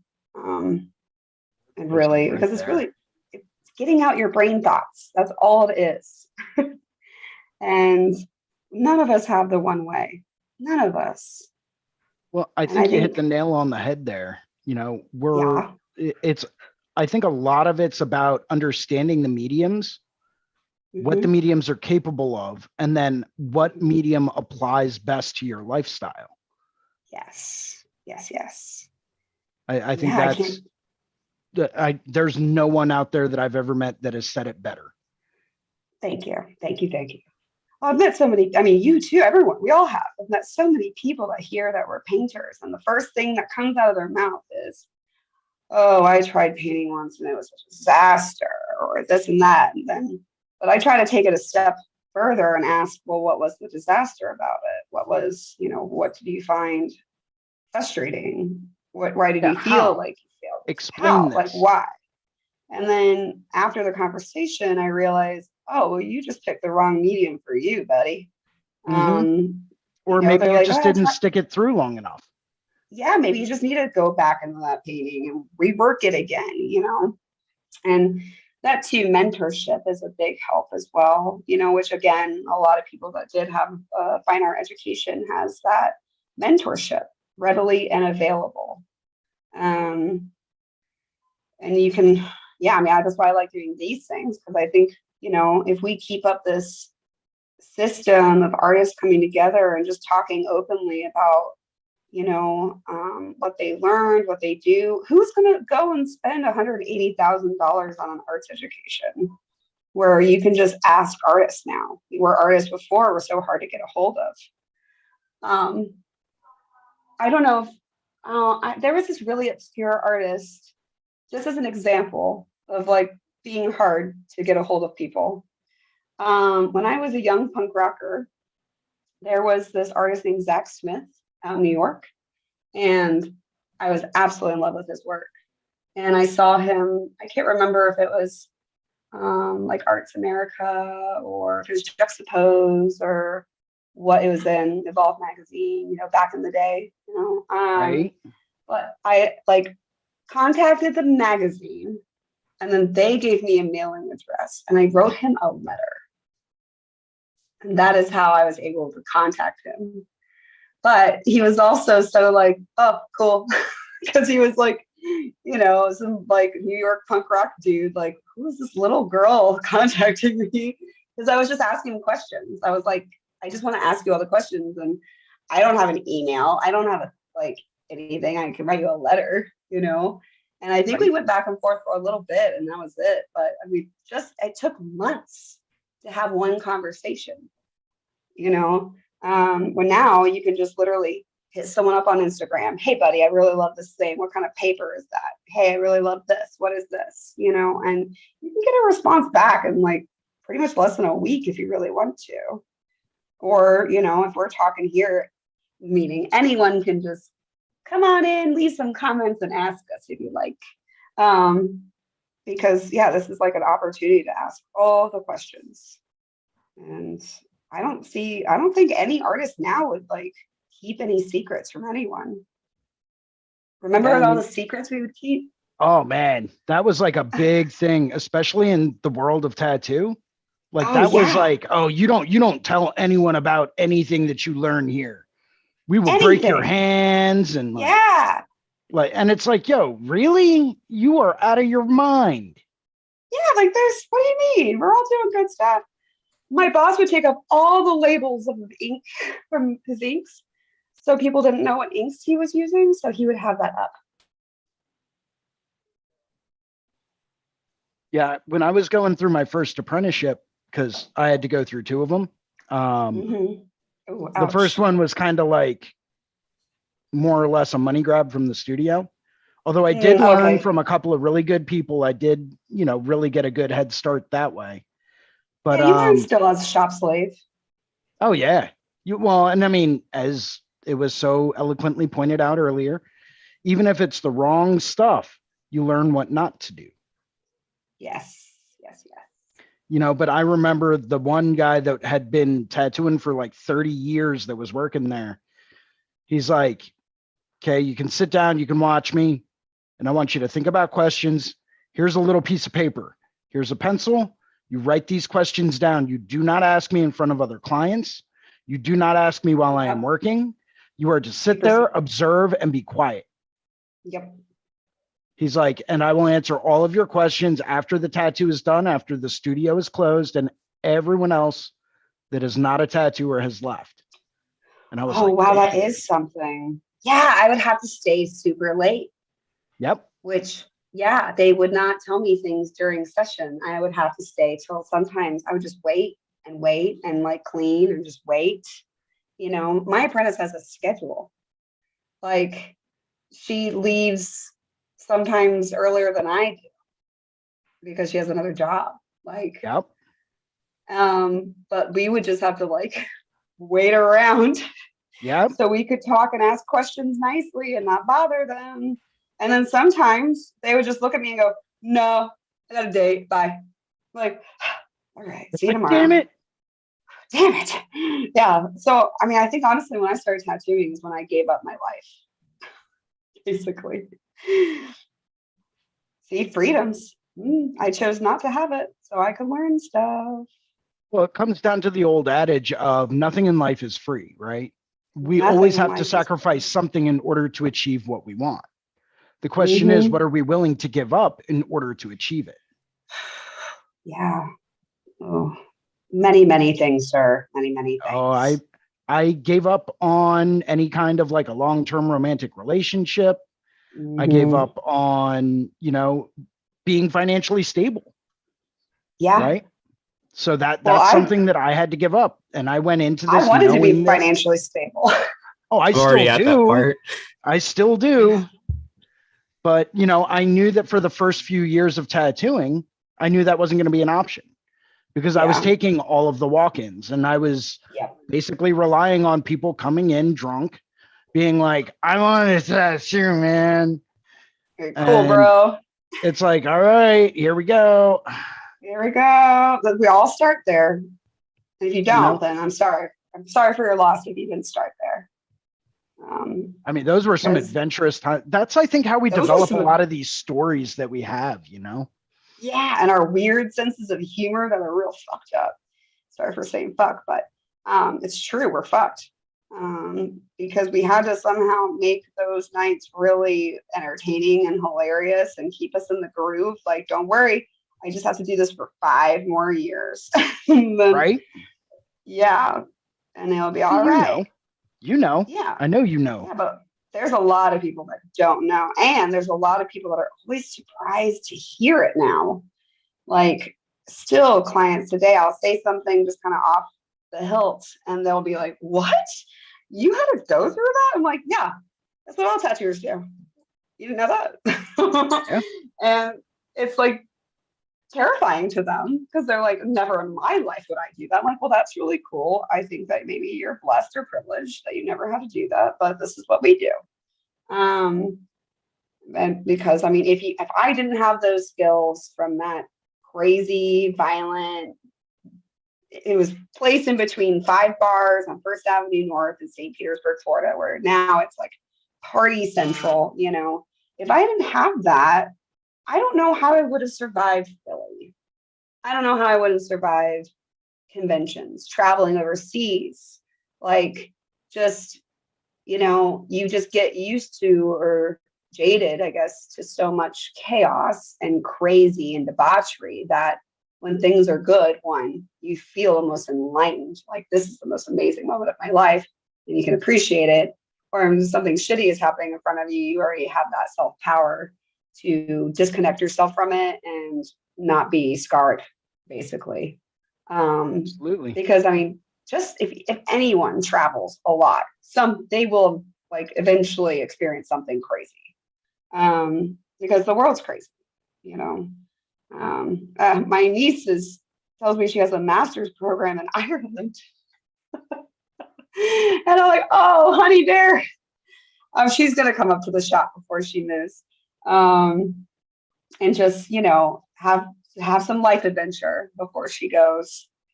Because she's had little experience, and I really, really want her to have like some really good footing before she goes out there on her boundaries, sticking up for herself, you know, how to At Trinity make an College? I don't know where, actually. I didn't even ask. I was so surprised that I just went, woo! I was going to say, if that's where I think it's going to be, at Trinity College in Dublin, yeah, then she'll be fine. I was over there, yeah, you know, 1 or 2 years ago, and yeah, there's a couple of places that are a little sketchy, but Not sketchy as in like what we know as sketchy. Sketchy as Oh, in okay. like European sketchy, which is like, oh my God, there was a guy that got mugged over there. And it's like, yeah, Yeah, that's nothing. That does cool. not scare me. Okay. Yeah, I have a bunch of, not a bunch, but a couple, a small handful of Irish tattooers that I know. And so I'm just going to give her all their contacts too. Because I was like, no matter what happens, if you're in a shit show, contact these tattooers and they will help you. Yep. Because they won't be surprised and they'll take you in. I've got a You few know? as well. So if you need to add to that list, let me know. Oh yeah, my baby cousin, she needs all the help. Yes, yes. She's sweet and so talented. Should be great. But yeah, it's like the experience is, I mean, priceless, you know? I mean, what we've seen just doing the dirty work, as they say, of like working in a shop that is a meat mill of walk-ins. You know, I learned how to tattoo off of Cherry Creek Flash and Yep. did bolt flash, and I learned what doesn't work, what does work. Um, Oh, you you want that know, Amy I've Brown been, fairy on your forearm? oh, Okay, Jesus, let's yeah. do it. No, I've really thought about it. Like, what was the number one tattoo I tattooed the most? And I think it was the Cherry Creek tiger butterfly with orchids. Yep. Oh, I know Yeah, that one. because it would I know cover that up one real well. everything. Like, it would be a great cover up. It would be a great, like, everything. Everyone loved it. You'd always have to alter it just a little bit, and boom, you got it. And ladies loved that one. Oh my gosh. I was like, a tiger, that's also a butterfly. Genius. Um, and I don't know. There's something to it though. It's just like learning from those people's mistakes, learning, like through the action of just like duplicating their work and then redrawing it and recoloring it. And I mean, that's honestly why people came to me. This sounds so crazy, but I was the girl on the block. I was the only girl downtown. And so one, I had a clientele from that. Two, they were like, yeah, and she'll like redraw it for you. So it's better. that was that was all I needed. Because no one was doing custom work. Like there was one guy, and Evil Dawn. Yeah, he was like the only one that would like be freehanding things. It was a bunch of koi fish he was really good for and known for, but that was it. Like no one was doing that stuff until much later. So it's kind of impressive to see. And I also saw that as an opportunity. I was like, I kind of laid low for a really long time and didn't let anyone know about my education and my art degree because they saw that as a threat. So I just think, oh yeah, I'm punk rock and I'm done. Yep. And then as soon as I started becoming a little bit more stronger with my independence, then I really started actually drawing things for people. And they were like, where the fuck did this come from? And then I started doing realism and they're like, what the fuck? And I'm like, yeah, I was just hanging on to that. I could do that the whole time, but I wanted to learn the basics and the fundamentals first. Right.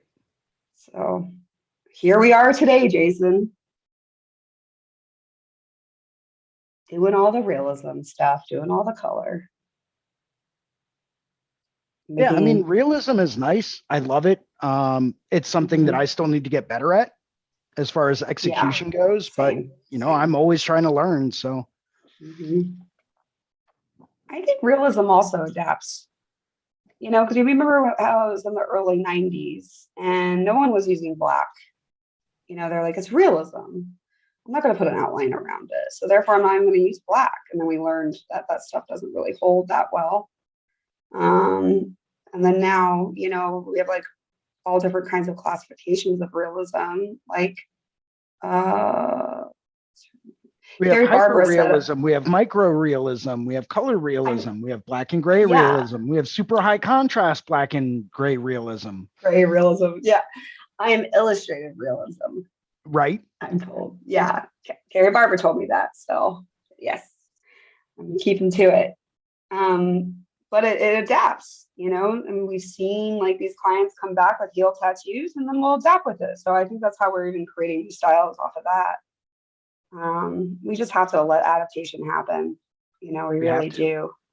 We have to. There's no getting around it. If we don't adapt to change, then we're doomed to fail. We are doomed, or we're doomed to be in a rut and be mulled over by the youth that are going to be way better than us, which I guess, yes, is failure. That is failure, I think. Yeah.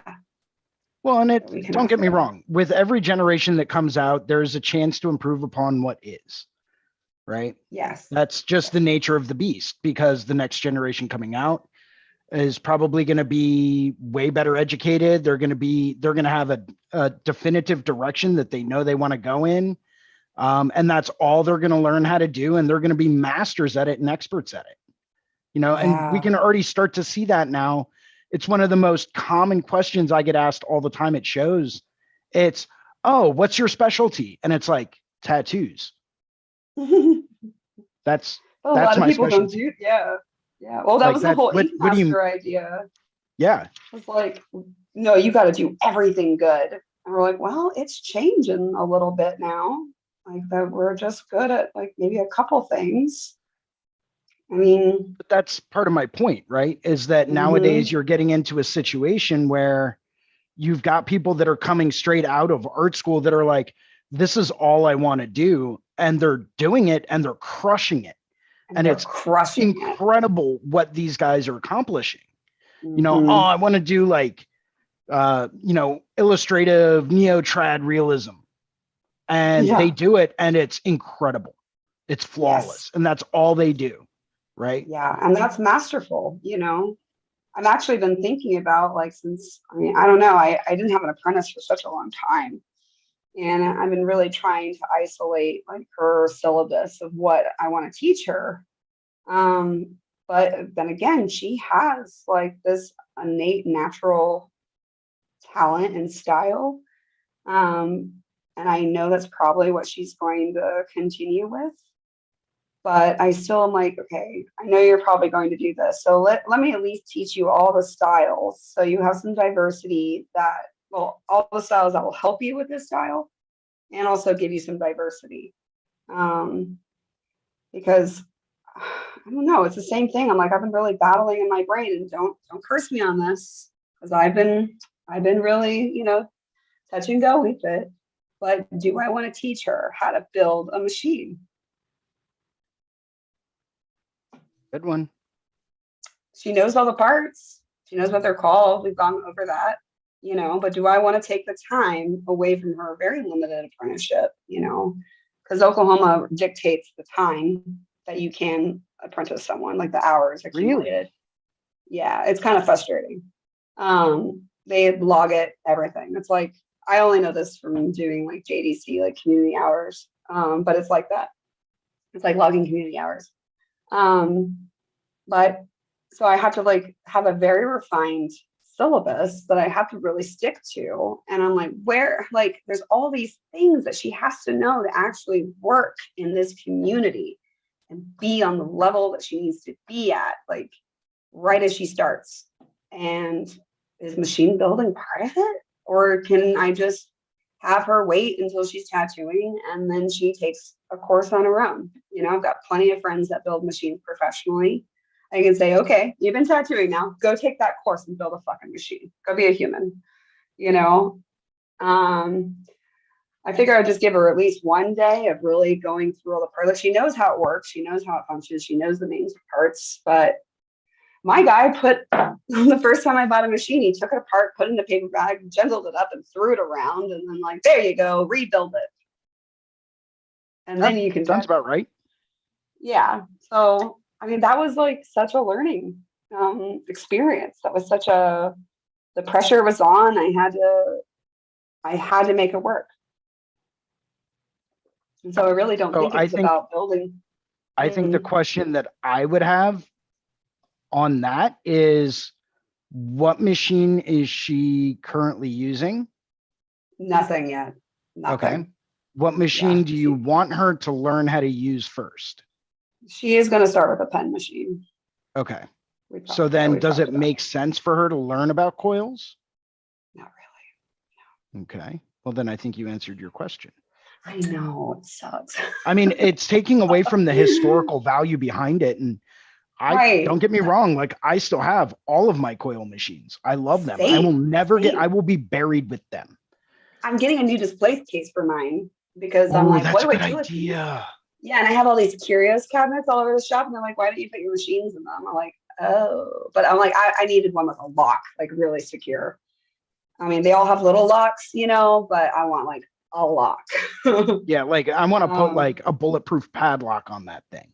yes, not just some nice little antique, cute little lock. I'm like, I don't think anyone's really gonna want to steal my skulls, but if they do, at least I'll make a mess of it. Well, Um, I think it all depends on what machines you have that you're going to be putting in oh, there. If you're displaying like original Mike Malone Rollomatics, a couple of Owen Jensens, maybe who knows? Maybe you've got a couple of those old all. Charlie Wagner machines. I'll keep those in the cases. I have some. I have some that are pretty beautiful, but I have a lot from like deluxe irons that are all these beautiful epoxy like cast molds, and I have an Aaron Payne that like I adopted from my dead boss. That I think that one I want to put in a shadow box under a camera security alert in my booth. I want to put Because laser it's got the beam most security. sentimental value to you. Yeah, exactly. Like I have like an original Dan Cuban, like an old Dan Cuban. That Oh, one's shit. really sentimental. Yeah, that was a direct drive, and that's how I learned how to do dot work. I was like, oh look, you can turn it down all the way. That's cool. Um, yeah, there's a couple sentimental ones for sure, like custom builds for my sponsorships and stuff like that. But they're beautiful, and I just hate the fact that they're in a box. They're in a gun case that's all locked up, Yeah. and that's just not treating them well. They need to be out and about. And like next to that, show the Frankensteins that I would build out of just like spare parts and stuff like Right, that. right. Oh, I used to Yeah. love doing that. Oh, same. Like, oh, I'm gonna utilize everything in I still have my caboodle with all my spring stocks and all my like Yeah. Oh, like my yeah. Canadian pennies that I would steal from all my friends' penny jars. I'm like, oh, it's Canadian. Ooh. Because the ones with the ridges, the Canadian pennies with the ridges, is basically 100% copper. Really? I was unaware of that. Yes. Yes. But the ones without the ridges, those are just coated. So if you see a ridged Canadian penny, snag it.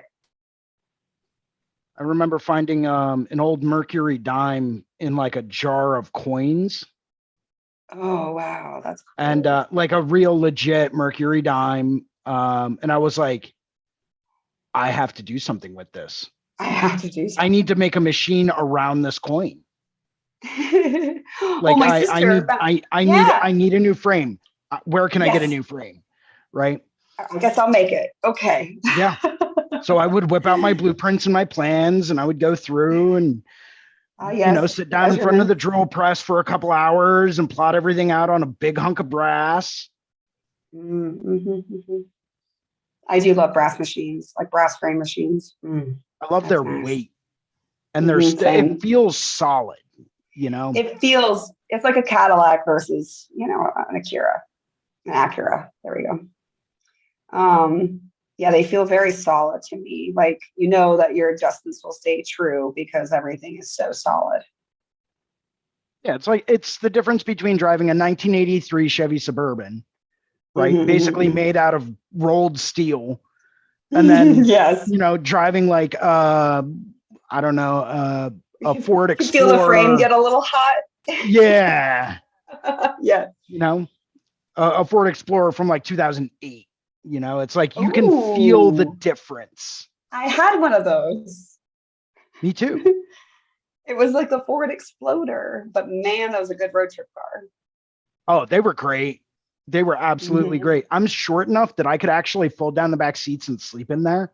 Oh, same. With like plenty of room to spare too. It was great. In my other life that I've had a couple other lives. I was a military wife, and when we did our relocation, that's what we took out to Oregon. And go me, little Floridian, driving in hills for the very first time in a Ford Explorer, and I thought we were all gonna die. I thought we were gonna flip it, like 100%. Like we're gonna flip this fucking car, because like going into Oregon, like we were stationed in Coos Bay, like there's turns that are almost like Like just, you have to go with the momentum of it. If you slow Right. down, you're fucked. Yeah. So, oh man, that car was sturdy, but I felt like it's going to kill us all the time with just, it's so top heavy. I miss that car. I think my grandpa sold me that car. But yeah, it's a huge difference. Frames really do matter. When China and other companies started ripping off of our fellow tattooers' plans, I do remember, I don't know if you remember this too, Jason, I don't know if this ever happened in your studio. We had like a surge for a bit of people handing over, like, I'll call them scratchers, like materials and supplies. Like there was several times where this would happen. And that's where I noticed, digging through the supply box that someone would drop off at the shop because they realized, hey, this person's doing something really gross and this is a biohazard. And so they would bring it to us. And I would be going through it, trying to find I wanted to find frames. And I was like, wow, this looks like exactly like a Paco Rollins machine, but it's not. Right. Or like, wow, this looks, and I'm like, but it's not. And then I realized, I'm like, oh, there's just some cheap ass fucking machines. Like it looks like it's the same dimensions, but it's the different metals. It's different, And you can So feel the difference in the frame. I could feel like as soon as I would take it out of these gross ass, fucking cases, and it'd be covered in ink, and I like, everyone back off. I am discovering. I'd be like, wow, this feels so weird. Yeah. Yeah. And Yeah, I used to go on eBay and just buy lots of like old used machine parts and boxes for like $40 or whatever. And it would come with like a couple of cheap frames, a couple of pairs of cheap coils, some metric screws, some SAE screws, and all types of other like weird little stuff. Every now and then you'd hit pay dirt and you'd actually find someone selling like icon springs or something like that, and you were like, I found it, this is totally worth it. This is worth it. I'll buy the whole lot for just that one thing. Or like contact screws were a big thing with me, like finding good copper contact screws. Ooh, or sterling silver ones. That was my thing. That was like the diamond in the rough. Oh, I found a sterling silver screw in a box, like a used parts box. Psh, that was pay dirt. I have a couple, and they're so shiny and beautiful. I do too. You have to take them off every now and then and buff them though. Otherwise they will tarnish. Yeah, the carbon will be built up on them a little bit too. And that tarnish will affect it. Yes, it I have will. one that I wear as a necklace because it was my old dead boss's. And it's a woman that's riding a moon with his tongue sticking out. So when the machine shakes, it looks like the moon's eating her out. Do you remember that? Yes, I do. Yeah, I have. Or like the Satan on the top, the Satan topper that looked like he was jerking off. Yeah. Yes. I don't have that one, but I have that woman. I wear it. And people are like, what the fuck is that? I'm like, history. It's okay. It's not PC. It's history. For those that know, for those that don't, you won't ever get it. You won't ever get it. If you know, you know. Yep. It was a different time back then. But things like that were just, I don't know. It was interesting. It was like a whole, like, I haven't had that happen in such a long time, but it seemed like it was from 2010 to 2014 or something like that. We would get people that would like be getting tattooed by us and say like, hey, I had this guy come over and do like a house party with tattoos for us, but for some reason he left his equipment. I'm like, what? I'm like, well, you need to grab it and bring it in here. Right? Yeah. I'm like, let me see what that asshole's got. Because I mean, and they're like, yeah, I would be fixing their tattoo. And the guy was obviously on drugs if he left all of his equipment at a stranger's house. Or like we'd have pissed off girlfriends come in all the time. That was hilarious. Like my boyfriend started tattooing out of his garage and he's a piece of shit. How much would you give me for this little box? And I would just eyeball it and be like, I'll give you $20. but then I'd have like $150 worth of like frames or just like contact points or anything in it, and we did that shit all the time. But that's where the Frankenstein machines come from. Absolutely. We're basically a chop shop. Oh God, I just thought of that. But that's always one of the things that I loved about that period of time, because if you knew machines inside and out, upside down, backwards, forwards, it didn't matter where the parts came from. You could put them on a frame and make a machine that would work. Yes, and work well if you really knew what you're doing. And you could eyeball it if you knew what you're doing. And now, I mean, with pens, I feel like if you know what to look for, if you know what to hear for, if you know like what strokes are, like stroke sizes are, if you understand all that, then really don't need to build a machine. Like, right? I can't reason myself out of it, even though I want to like convince myself, So if anyone has some advice of Renee, how dare you? She should definitely learn machines. Then tell me, because I cannot reason myself into teaching her how to do that. And the only legitimate argument I've ever heard for why people should still not only know how to build machines and tune machine like coil machines, but also know how to use them and how they feel in their hand when they're using them. The only real argument I have ever heard is, well, imagine that said person is doing a guest spot in a studio somewhere else. And everyone else around them is using coils. They're the only one using a rotary machine. They've never used a coil machine ever before, and that's all they know. Right? They've been using this one machine, and then it craps out on them. I mean, that's a lot of people I know. Yeah, right? And then they're fucked. What do they do? What if you can't adapt? If you don't know the way that those other machines feel, sound, run, how they're going to sit in your hand, how to hold them, what to do with a clip cord. I mean, most people nowadays are wireless. So, well, what do you do with this? Do you just like throw it over your shoulder? Do you wrap it around your neck? Like, do you sit on it? Like, what do you do with it? Like, where do I put these two connectors? Where's it go? This machine's perfect, but it's not running. I don't know why. Yeah. What do you mean I have to plug the machine in? It's not just going to go on its own? I thought you were going to say the apocalypse, because that's usually my answer. I was like... No, because when the apocalypse comes, there won't be any electricity. So you're going to have to know how to tie those needles to the end of a stick and like hand poke tattoos. No car batteries. You're not wrong. You're not wrong. That's if you're fortunate enough to find one. Yes.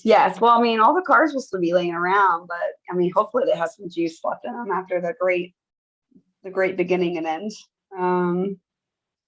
But yeah, besides that, it's just like an extra thing of like, just in case you're around people that do this. But I also have the standard of like always bring at least 2 or 3 machines with you. Yep. And pack them in different bags.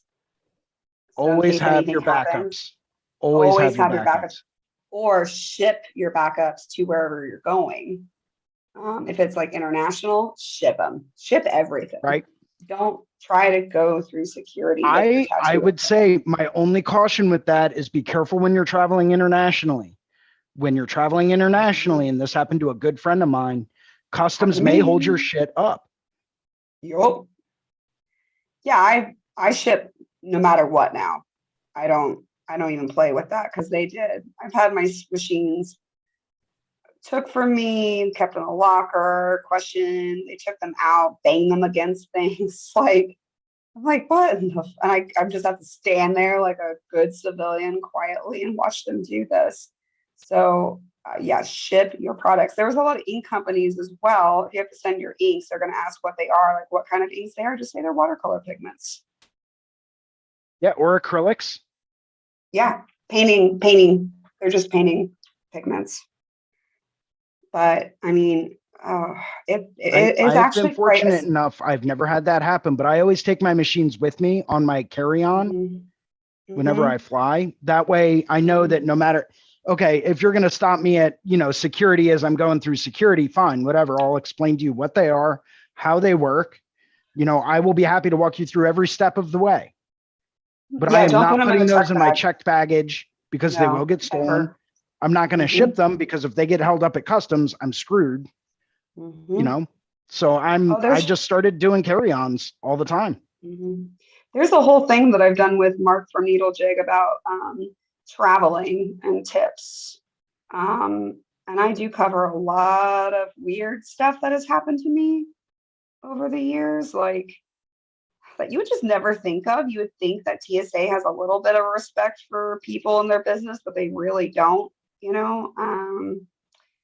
like Jason, you'll see when we tattoo together at a show, I like put everything in little packs, like Ziploc bags, like each individual little tattoos set up, because I got to the Minnesota convention and it was snowing a lot. And I opened my case and I kid you not, there was an inch of water in it. And so I was like, how? And then I finally put the pieces together because it said that it had been checked. They checked it outside in the snow, and the snow got in my case. Yeah.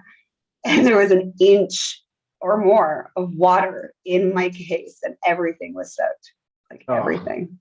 Disgusting. Because I had like caboodles and little plastic cases and stuff like that. But now I have the form of Ziploc bags for every single individual thing, because like that is absolutely ridiculous.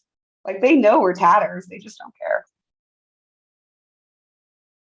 No respect. No respect. Nope, none at all. Not at all. But yeah, there's all kinds of like little things. Definitely, if you're listening and you have some more questions about conventions, definitely check out that video. I believe it is on the Reinventing tattoo, or at least it's on the Needle Jig YouTube channel. And me and Mark talk about all kinds of fun stuff when we're together. We have known each other for a very long time. Mark's a good guy too. I got to talk to him quite a bit at the BYOB. Oh yeah. And that was like hearing some of his stories gave me a whole new appreciation for everything. He has got some stories. Yeah, he has been in it. He's lived it. Like he knows what we go through, He's not just a supply company owner or manager. Like he's a tattooer. He's been around forever. He knows what's going on, And that's honestly, I miss that. I miss seeing the friends that I don't get to normally see, because like conventions were just that. Like, hey, we get to come together and actually talk shop, And I am the senior artist at my shop, so sometimes it is, it's not lonely, but it's a little lonely. It's like, oh, I just want to I want some good criticism. I want some good feedback. I want some, I want to like joke about, naked ladies riding moons as contact points, and they have no idea what I'm talking about. And so I feel, yeah, our generation is definitely, what are we now? Are we like the old aunt and uncles? Are we the grandpas yet? I don't even know. I don't know. I always like to consider myself more of like the estranged uncle that, only ever comes around once every few years. And that's who I am to like most of my like good friends, like, friends that I've had since like high school. They're like, dude, we never see you. And I'm like, I know. I'm very well aware of that. Part of the reason why is because I'm busy.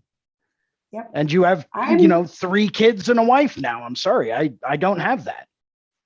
Oh God. I heard a joke the other day that was so blasphemous, but yet so fucking hilarious. So if anyone's Christian, don't worry, I don't hate you. I just heard this joke. I'm like, Lord, it's true. Lord, it's true.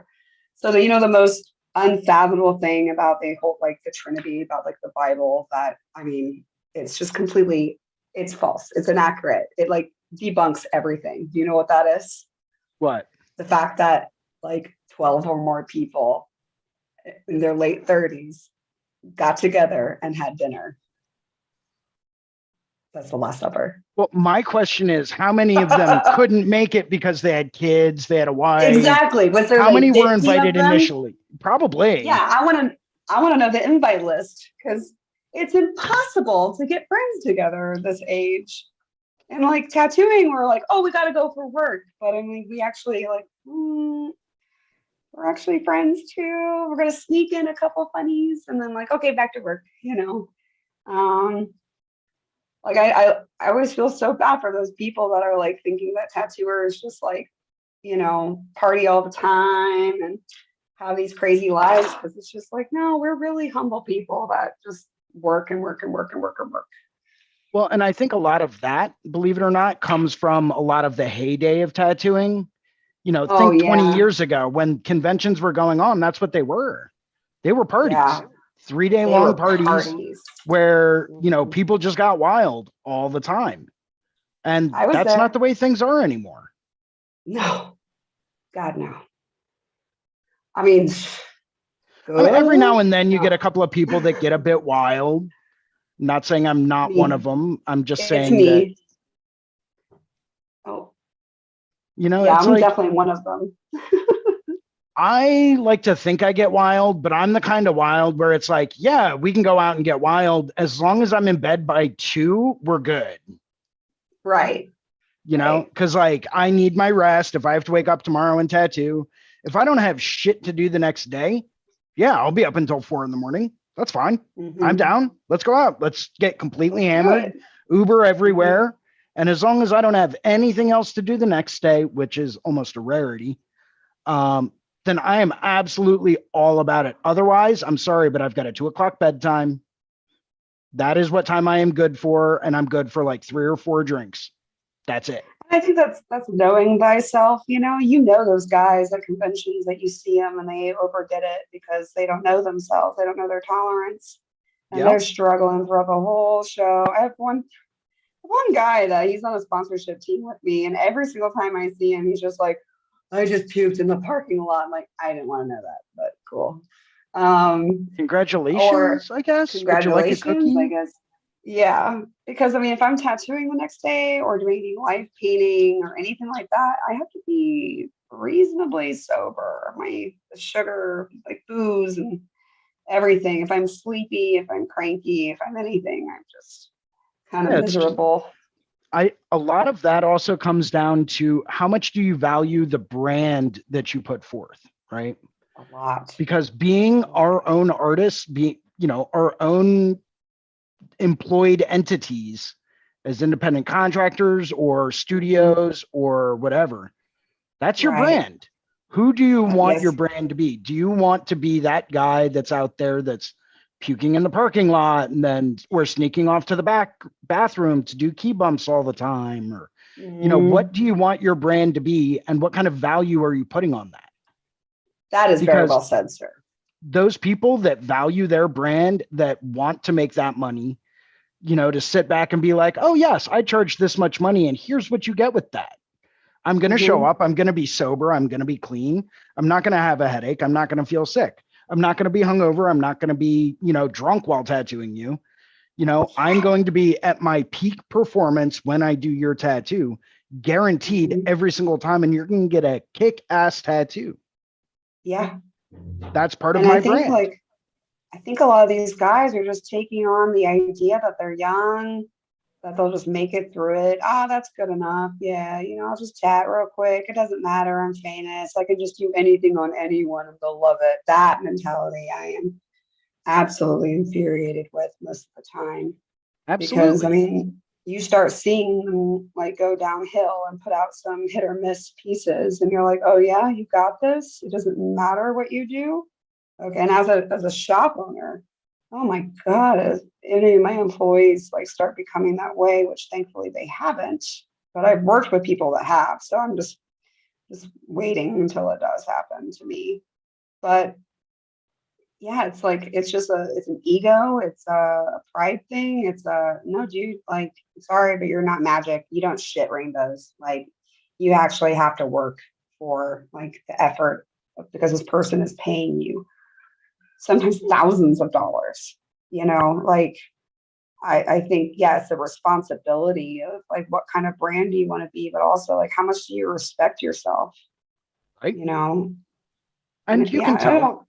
You can And tell it shows. You know those people, and you'll see them sneaking off to the bathroom, like looking over their shoulder the whole time, or walking in the next morning with like one hand's holding like the biggest coffee you've ever seen in your life, and in the other hand they have the biggest Gatorade that you've ever seen in your life, and they're sitting down trying to chug as much of each as they can because they were up until 4 a.m. doing God knows what with God knows who. And it's like, yeah, you're looking like 6 kinds of death the next day. I'm not getting tattooed by you. Yeah, hell no. Hell to the no. And I've seen it too. I've seen those clients get in their chair and look terrified and go through this experience. And it's about intention as well as what you put into the tattoo while you're doing it. So if you're having this hungover intention, like, you're an idiot to not think that your client can't feel that. I've been tattooed by people on drugs before. And you can, I just have to show my leg one day. It's bad. It's really bad. Because drugs are bad. Okay. But it's the intent. They just don't care. Their intention is bad because there's no care involved with it. They're only feeling their magic little power that they have at that moment. Yeah, I just don't think it's fair for what people are paying for. You have to be at your peak all the time. Yep. If you All the really want to time. go places, and if you really want to do this stuff in this day and age, you Yeah, can't making mess stuff around. yeah, and we have a gift, not just tattooing, but we're allowed to make stuff for people. Like my friend said earlier today, because he's a musician and he makes stuff. He's like, yeah, making things like what makes the world go round. Like, we develop what people see as beauty. We are basically, it's grace-like. We perform miracles by just creating things out of nothing. If you're creating beasts and demons all the time, I can understand why you would want to drink yourself to sleep every night. But if you're like trying to create a better humanity or better like the future for your offspring or whatever, get your shit together. This is your legacy. Right? Yeah. And plus I think too, we're getting a little ahead of ourselves, like us aged artists, we feel it in our bones. Oh yeah. Oh yeah. And I really have been consciously aware of the fact, like for me, and like what joy I can exude, what energy I can like give to people. I maybe only have like a good 20 years left of that, maybe less.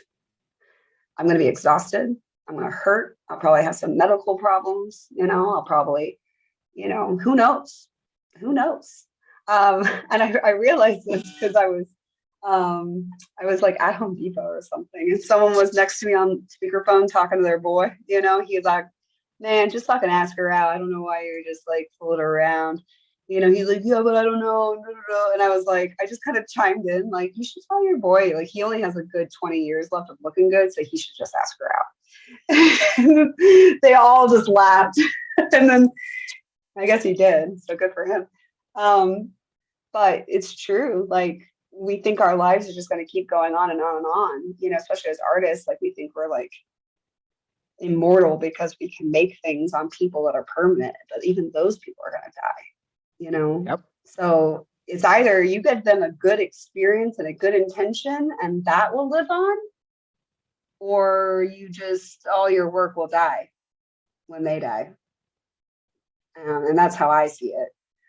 Like, I want to paint, I want to teach, I want to like give my spirit, as much as I can to the people who will carry it on, because like, yeah, I don't have kids. I don't have like, those weird little trademarks of passing your spiritual seed through the environment or whatever, through the universe.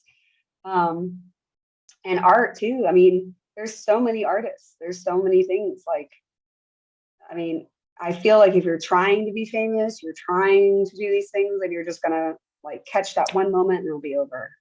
But if you're actually trying to do good, and you accomplish it, like I think, yeah, that would be the happiest moment if I figured out that I actually if I figured out how I accomplished giving back, then I would be satisfied. I would be happy with what I've done, so I don't know, that's where my brain goes for that. And I just don't know how those party guys are functioning in any kind of healthy level, or happiness or whatever. Like, I hope they enjoy doing what they do, but a lot of them sounds like when they get drunk, they just fucking hate it. Yeah. Well, and that's where I think that's where like that long-term passion comes into play. People like you and myself, we have that passion that drives us to constantly want to do better, to learn, and then to take that and give that back. People that are at that point in time where they just stopped caring, they don't care anymore. They see it more as a pure job, and they're there to make an income, and that's it. That's it. And I feel sorry for those people. I do too. I'm like, might as well go work in a cubicle then, bro. Like, yeah, this is a job for people that have other intentions that are not just making $1. Like, I can make, how much money I make doing data input because I'm such a fast typer? It's ridiculous. It's so easy. But do I do it? No, because it's boring as shit. Yeah, I learned how to type on a typewriter, so I'm actually quite quick. That's awesome. I used to do that when my dad was making this website for roads and bridges and stuff. And I made so much money doing that. I was like, why do I just keep doing this? But it gave me no sense of joy. It gave me no sense of like, anyone could do this, like, I know that no one can tattoo quite like me or paint quite like me, but anyone could put in this data like me, so it like jobs like that, like I know I'm good at it, I know I can do it, make money at it, but it doesn't really give me any sense of individuality. It doesn't give me a sense of pride. Besides, I'm a fucking wicked fast typer. But yeah, I mean, I don't know. I've talked to several, I like to call them normies, about their jobs and how much they hate it. And they hear about our jobs. And then I tell them about the sacrifices and stuff. And they still say, well, shit, I would definitely sacrifice everything to be able to have that kind of freedom. And I guess ultimately to conclude this topic is that, like, it's a sacrifice to have the kind of freedom we have to be able to create. And that is inspirational. That is, self-motivating. That is. And if you're not willing to sacrifice, you can't achieve. You can't achieve. And you won't ever hit that level unless you're one of those very, very, very, very few lucky people that can. Yeah. Yeah. And it's hard too. I mean, it's hard to achieve a certain level of respect or status or anything, and it might even be fleeting. You might have like your 15 minutes of fame and shame, and then it's over with. But I mean, the ones that stick true are the ones that are always trying to give back to the community. Like, correct. Look at Guy, look at Russ Abbott, even Jesse. He's such a sweetie pie. He's always giving back. And those are the people that will remember because they gave to us something that is priceless. They gave us their experience. They gave us they are our mentors.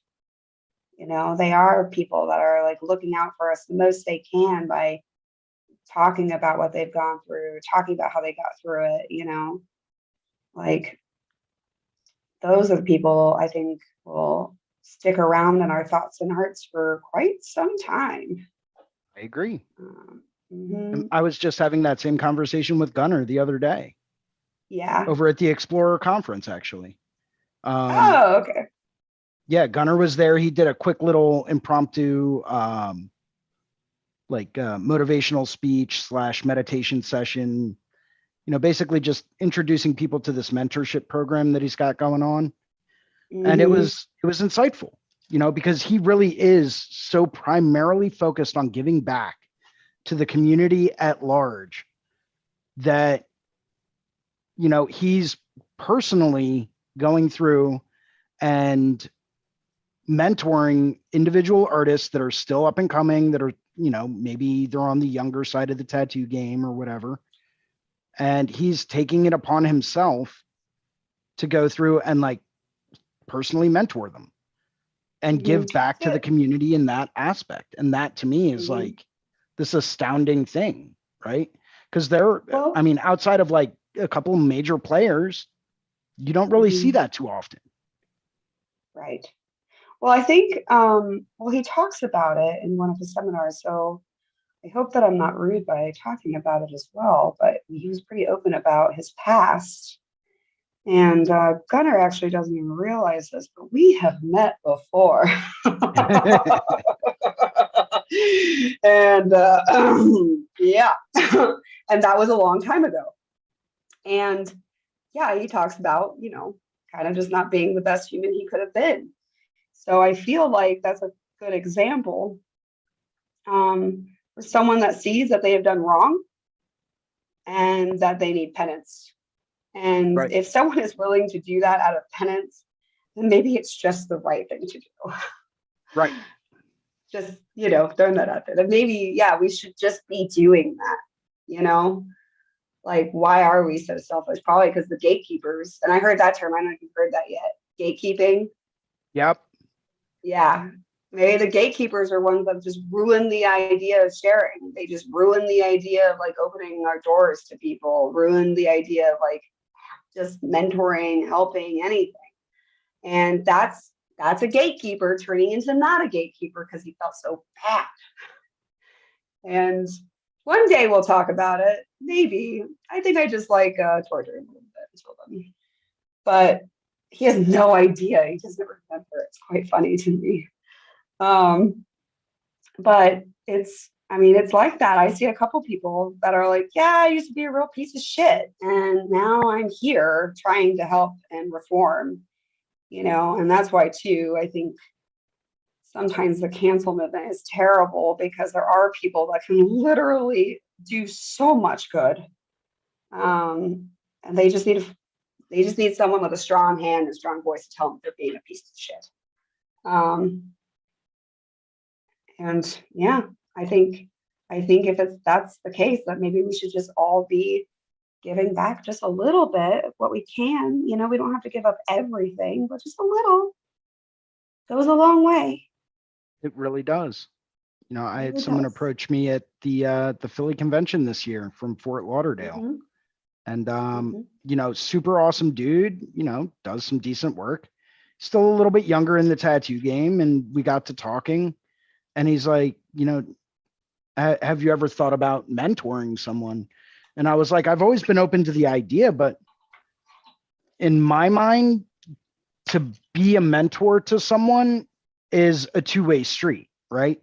Because not only am I willing to help coach you and help teach you and help you further yourself, your career, your mindset, and all that stuff, but you have to be dedicated to willing to learn as well. Yes, right? I mean, there should be have that discipline as well.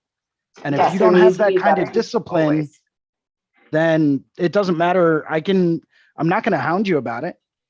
I'm not going to, you know, go through and stalk you, you know, and be like, yo, what's up? Why aren't you doing this? Why aren't you doing that? You know, I'm not going to hit you up all the time. That's not, you're coming to me with that because you want to be better. So let's that goes without saying, like, and that's, for anyone that is listening, strong vetting is necessary these days because you can mentor someone. You can't just open your arms and receive everyone, but that might be very disappointing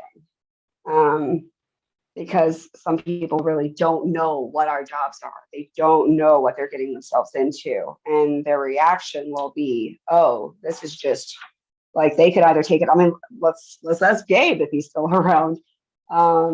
He's definitely learned the art of like, well, I have to be very picky on who I give my time to. You know, I have to be considerate of my own boundaries. I have to be considerate of like, you know, my own life, my family, everything, because these people, like, there'll be some people that just won't realize how much you're giving to them. So I'm pretty much at the point, if they seek me out, then I'll listen to them. If they seek me out and they also know what I do, I'll listen, I'll guide them, I'll be there. Sorry guys, I'm just fixing my power. Like, but if they have no idea what I am coming from, who, like, what educate, like not even to the what education I have, but just where I'm coming from. If they have no idea, then I just seem like you haven't done your research enough and you have no idea who you're talking to. Right. Maybe this is too much for you already because you are not as interested as you should be. You know, you need to be so interested that you've already done your research and figure out that I'm not a douchebag to come to me. And so I think from what I've imagined, yeah, or what I've experienced is that a lot of people don't do that pre-research because they just want an in. They just want a tattoo. But like you have to figure out from who, you know? Yeah, you have to have that And match. You have to be matched y- correctly in order to succeed. you have to. You absolutely have to. And I mean, I'm thankful for my apprentice now, even though she's super late, but she is watching my cat. So, you know, whatever. So, like, she's allowed. She's watching my babies. Right. But we're a match. Like, I hate to say it, but I don't want to curse myself yet. But I mean, it's easy to talk to one another. It's easy to jive with one another. Like she knows when I'm serious to be serious with me. She knows when I'm kidding to be kidding. You know, like she just figured me out really quickly. And it's so beneficial because it makes my life easier to communicating all this stuff to her. And also, she doesn't see me as the enemy. She sees me as like her, like an ally of any sense, like at all, like an ally. I'm helping her. She sees that. Right. And before I was the enemy to so many apprentices, you know, and I thought that was actually ridiculous. No, and I think you touched on a very important topic there when it comes down to apprentices and stuff like that. Like I've Mhm. always been on the fence as far as, well, number one, just, do I have the skill set necessary in order to take someone on and teach them the right way? But outside Mhm. of that, it's, am I going to find someone that is really willing to listen in the proper way Yeah, to what I have to say so that I can guide them along this path? You know, exactly. I can Yeah, you could teach be. anyone the fundamentals. That's the easy part. But Mhm. teaching people how to do tattooer things when it comes time to do tattooer things, that's a totally different story. Totally different story. I mean, we joke about it all the time. Where she thought, I mean, she had an open mind, which was good, but she generally thought that it would be, you know, mostly just things like tattooing, application, aftercare, things like that. When I discussed with her how to sneak through like a room full of massage tables and not bunt one with your butt, you know, when I teach you how to actually approach a tattooer while talking to them, how to, you know, like those are the finite little things that people don't really consider and are Right. such a big deal because it's etiquette. You have to learn tattoo etiquette to be a tattooer, or all the tattooers will know, oh, you're an Ding, ding, amateur. ding, ding, ding. That is Ding, ding. the phrase of the day, tattoo etiquette. Etiquette. Ooh, that should be a seminar. Yo, I'm all about that. I can write that. I can write that little seminar. Ooh, I'm gonna write it down. That Tattoo is a great idea. etiquette. That is. No one steal that before I write it. I Too called late. it. Too late. It's archived. I'm Too already late. texting Gabe about it. Sorry. Damn it. It's archived. It's my idea. Well, No, you can help I me with think it. I would appreciate that. I'll be the smiling face in the crowd. Yes. Um, I'll need a jammer to be like, ask me awkward questions. And I'll be like, I can yes. ask awkward questions. Yeah, yeah, yeah. Like questions I know that you already know, but you need to ask for the people who don't know and are too embarrassed to ask. Right? Oh, I can I do always that. need one of those. Yeah, I always need one of those. Yeah. Like, oh, hey, what's a classic one? Oh, Jesus. Uh, Why Oh, are you holding your machine at that angle as opposed to a different angle? yeah. Or how do you know when your machine runs out of ink? I've had that question now so Hmm. many times. And I just look up and be like, when it's out, what? Experience. It's experience. That's how you know. When it's out. Like, I Yeah. don't know how to answer it. Like, what the fuck? You're actually asking, you're interrupting me for a tattoo to ask me this dumbass question. Like, watch it and you'll see it. It goes out when it goes out. My favorite There's response to time. that question of all times. I had someone ask me that once mid tattoo, much like yourself. And my exact response was, I don't know. How can you tell when your beer glass is empty? Yes, that's a good When there's one. nothing That's left a in it, really, it's empty and you need when to dip it's and you need to empty, get a refill. then you dip again. Yeah. Then you like figure out how long does this line take? Cool. Then you can confidently go into lines and you see how long they are and say, yeah, this is a good enough dip. I can do that. I've tested it out. I was like, the variable, well, I did answer first with it just does. And then I like the variables are too much to explain with words. Mhm. There's too many variables here. What needle size do I have? What tube tip do I have? What ink am I using? I was like, when it's out, it's just fun. But things like that, like or just how to talk to tattooers. The language I'm finding out is quite different. Um, Vocabulary is everything. yes, because there are people who sound like they're trying to be cool and tattoo, or you can tell, no, you actually tattoo.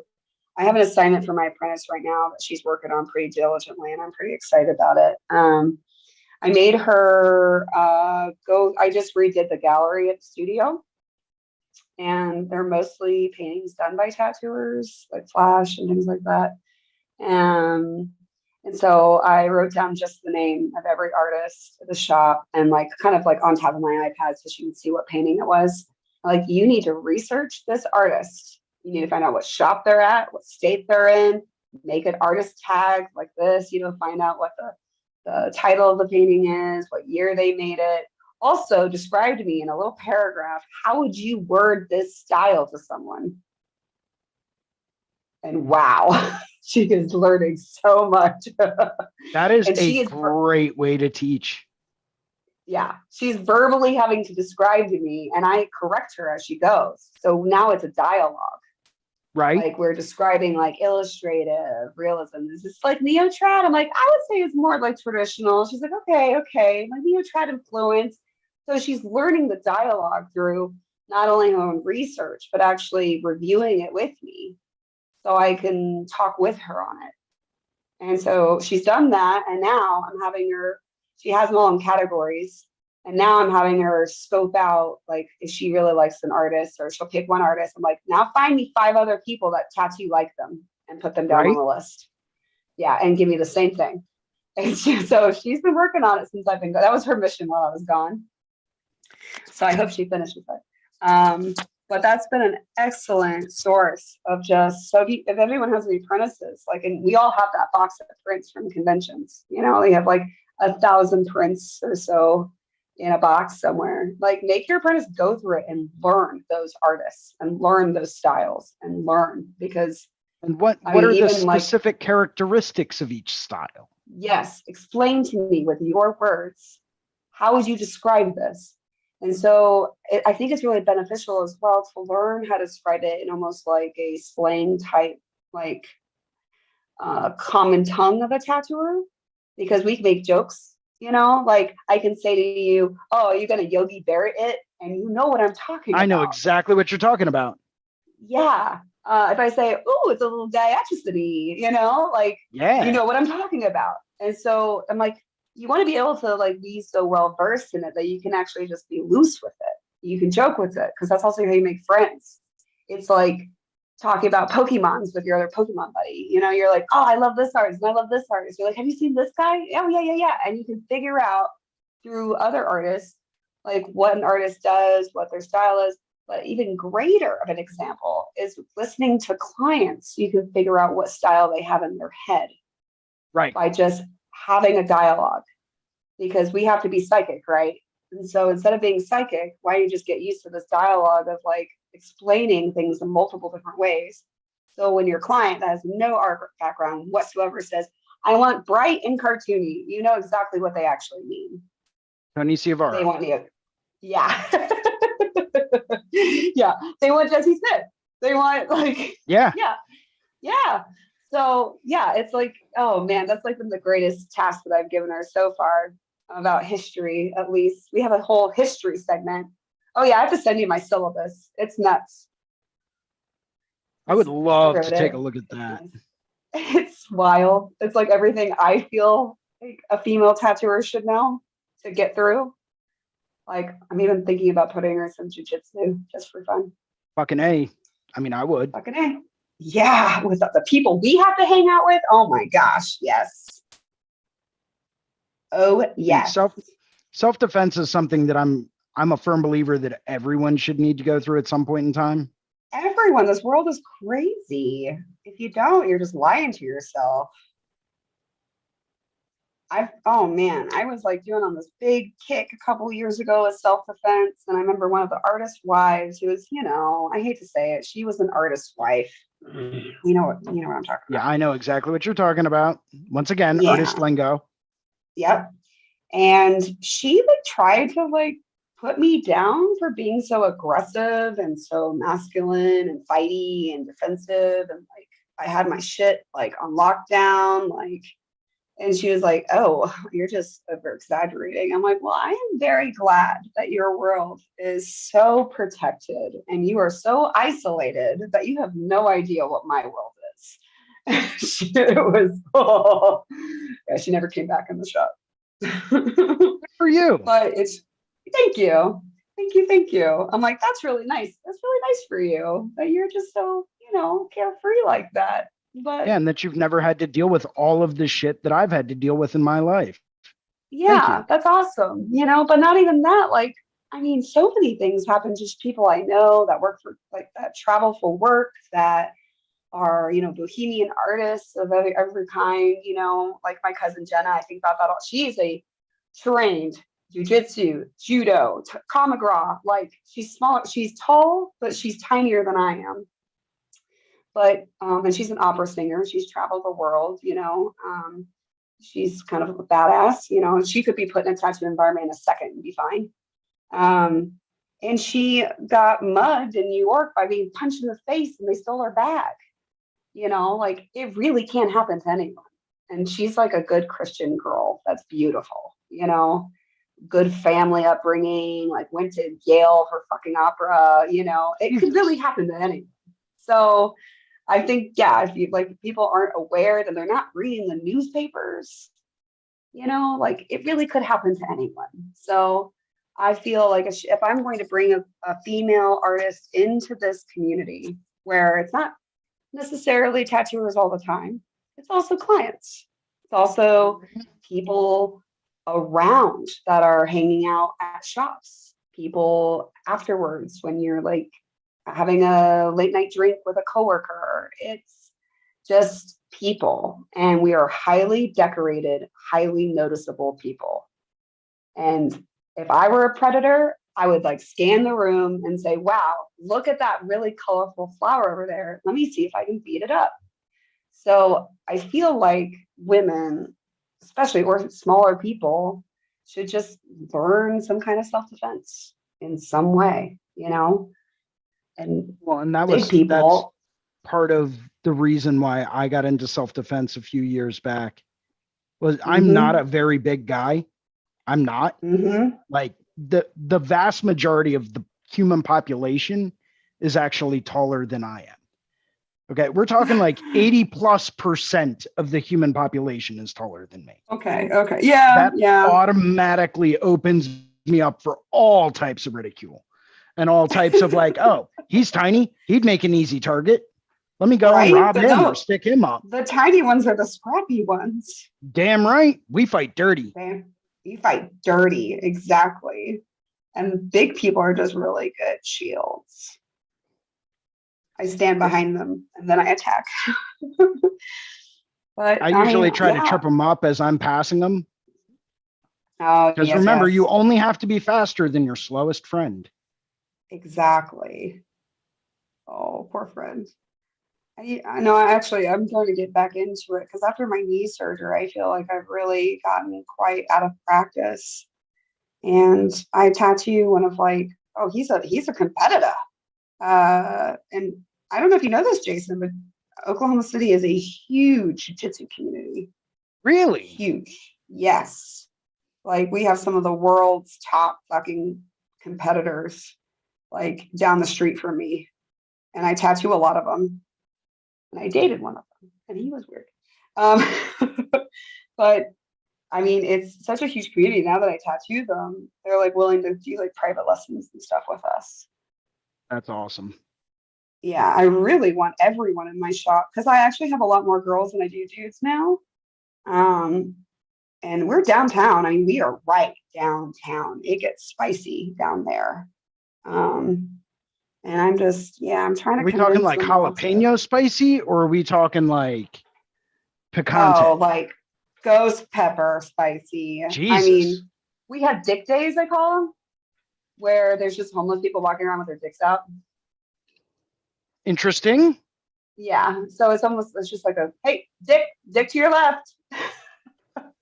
If we're like walking together or anything. Um, but I mean, it's also like we have like the art museum right there. We have like all these jujitsu buildings all right there. We have like, it's really nice. But we every now and again get someone really savory that's going to the bus depot, you know. It's pretty funny. It makes things interesting how spicy it is, but just a little bit of training will go a long way. That it does. Mhm.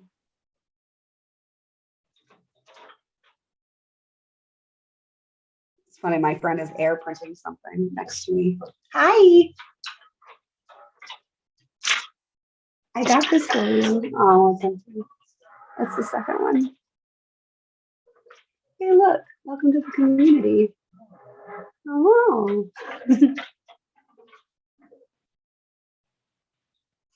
there's nothing. Okay. The joys of live painting virtually. Right? I love it. I like set myself up at all my friends' houses and my family's houses and like shops and everywhere. I'm like, you got a quiet room? And I'm in kind of like a small makeshift recording room. So it's pretty quiet. Except for it was my ring alarm that was going off like crazy. Oh, that'll do it. I put in 3 new sensors before I left because I was so nervous. And so they just keep going off telling me someone's in the lobby. I'm like, oh, cool. I was Hey, very, it's very better to nervous. know. Oh, I was Always so better to nervous know. leaving all of them. Yeah. I mean, they're fine. Everything's great. But I just worry. I worry so much about my people.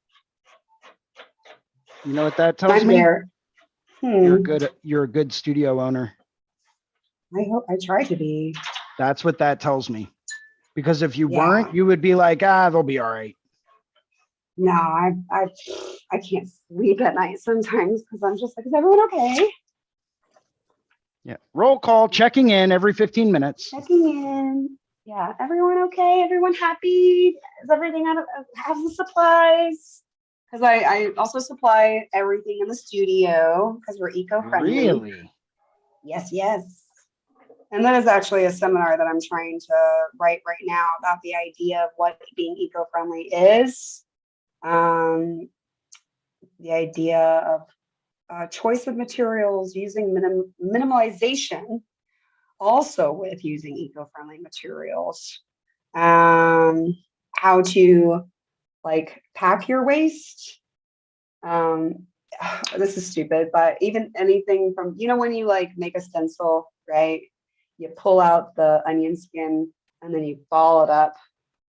Why do we do that? It just creates more mass.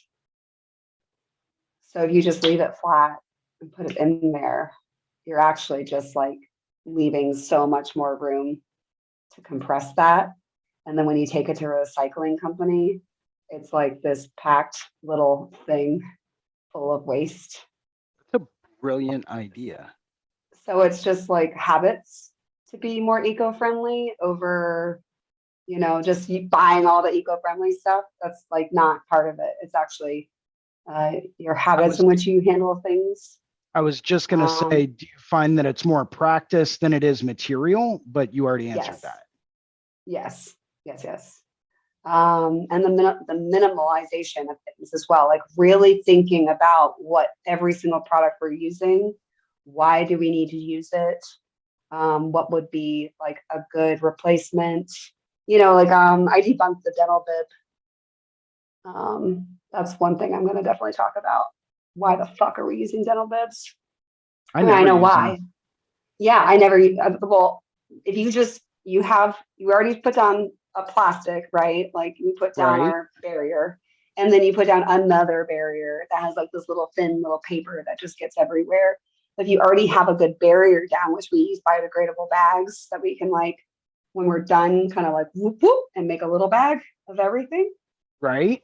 I call that the hobo backpack. Yes, it is a little back. I call it the human diaper. It's just full of. Oh yeah. That's another good one. Yeah.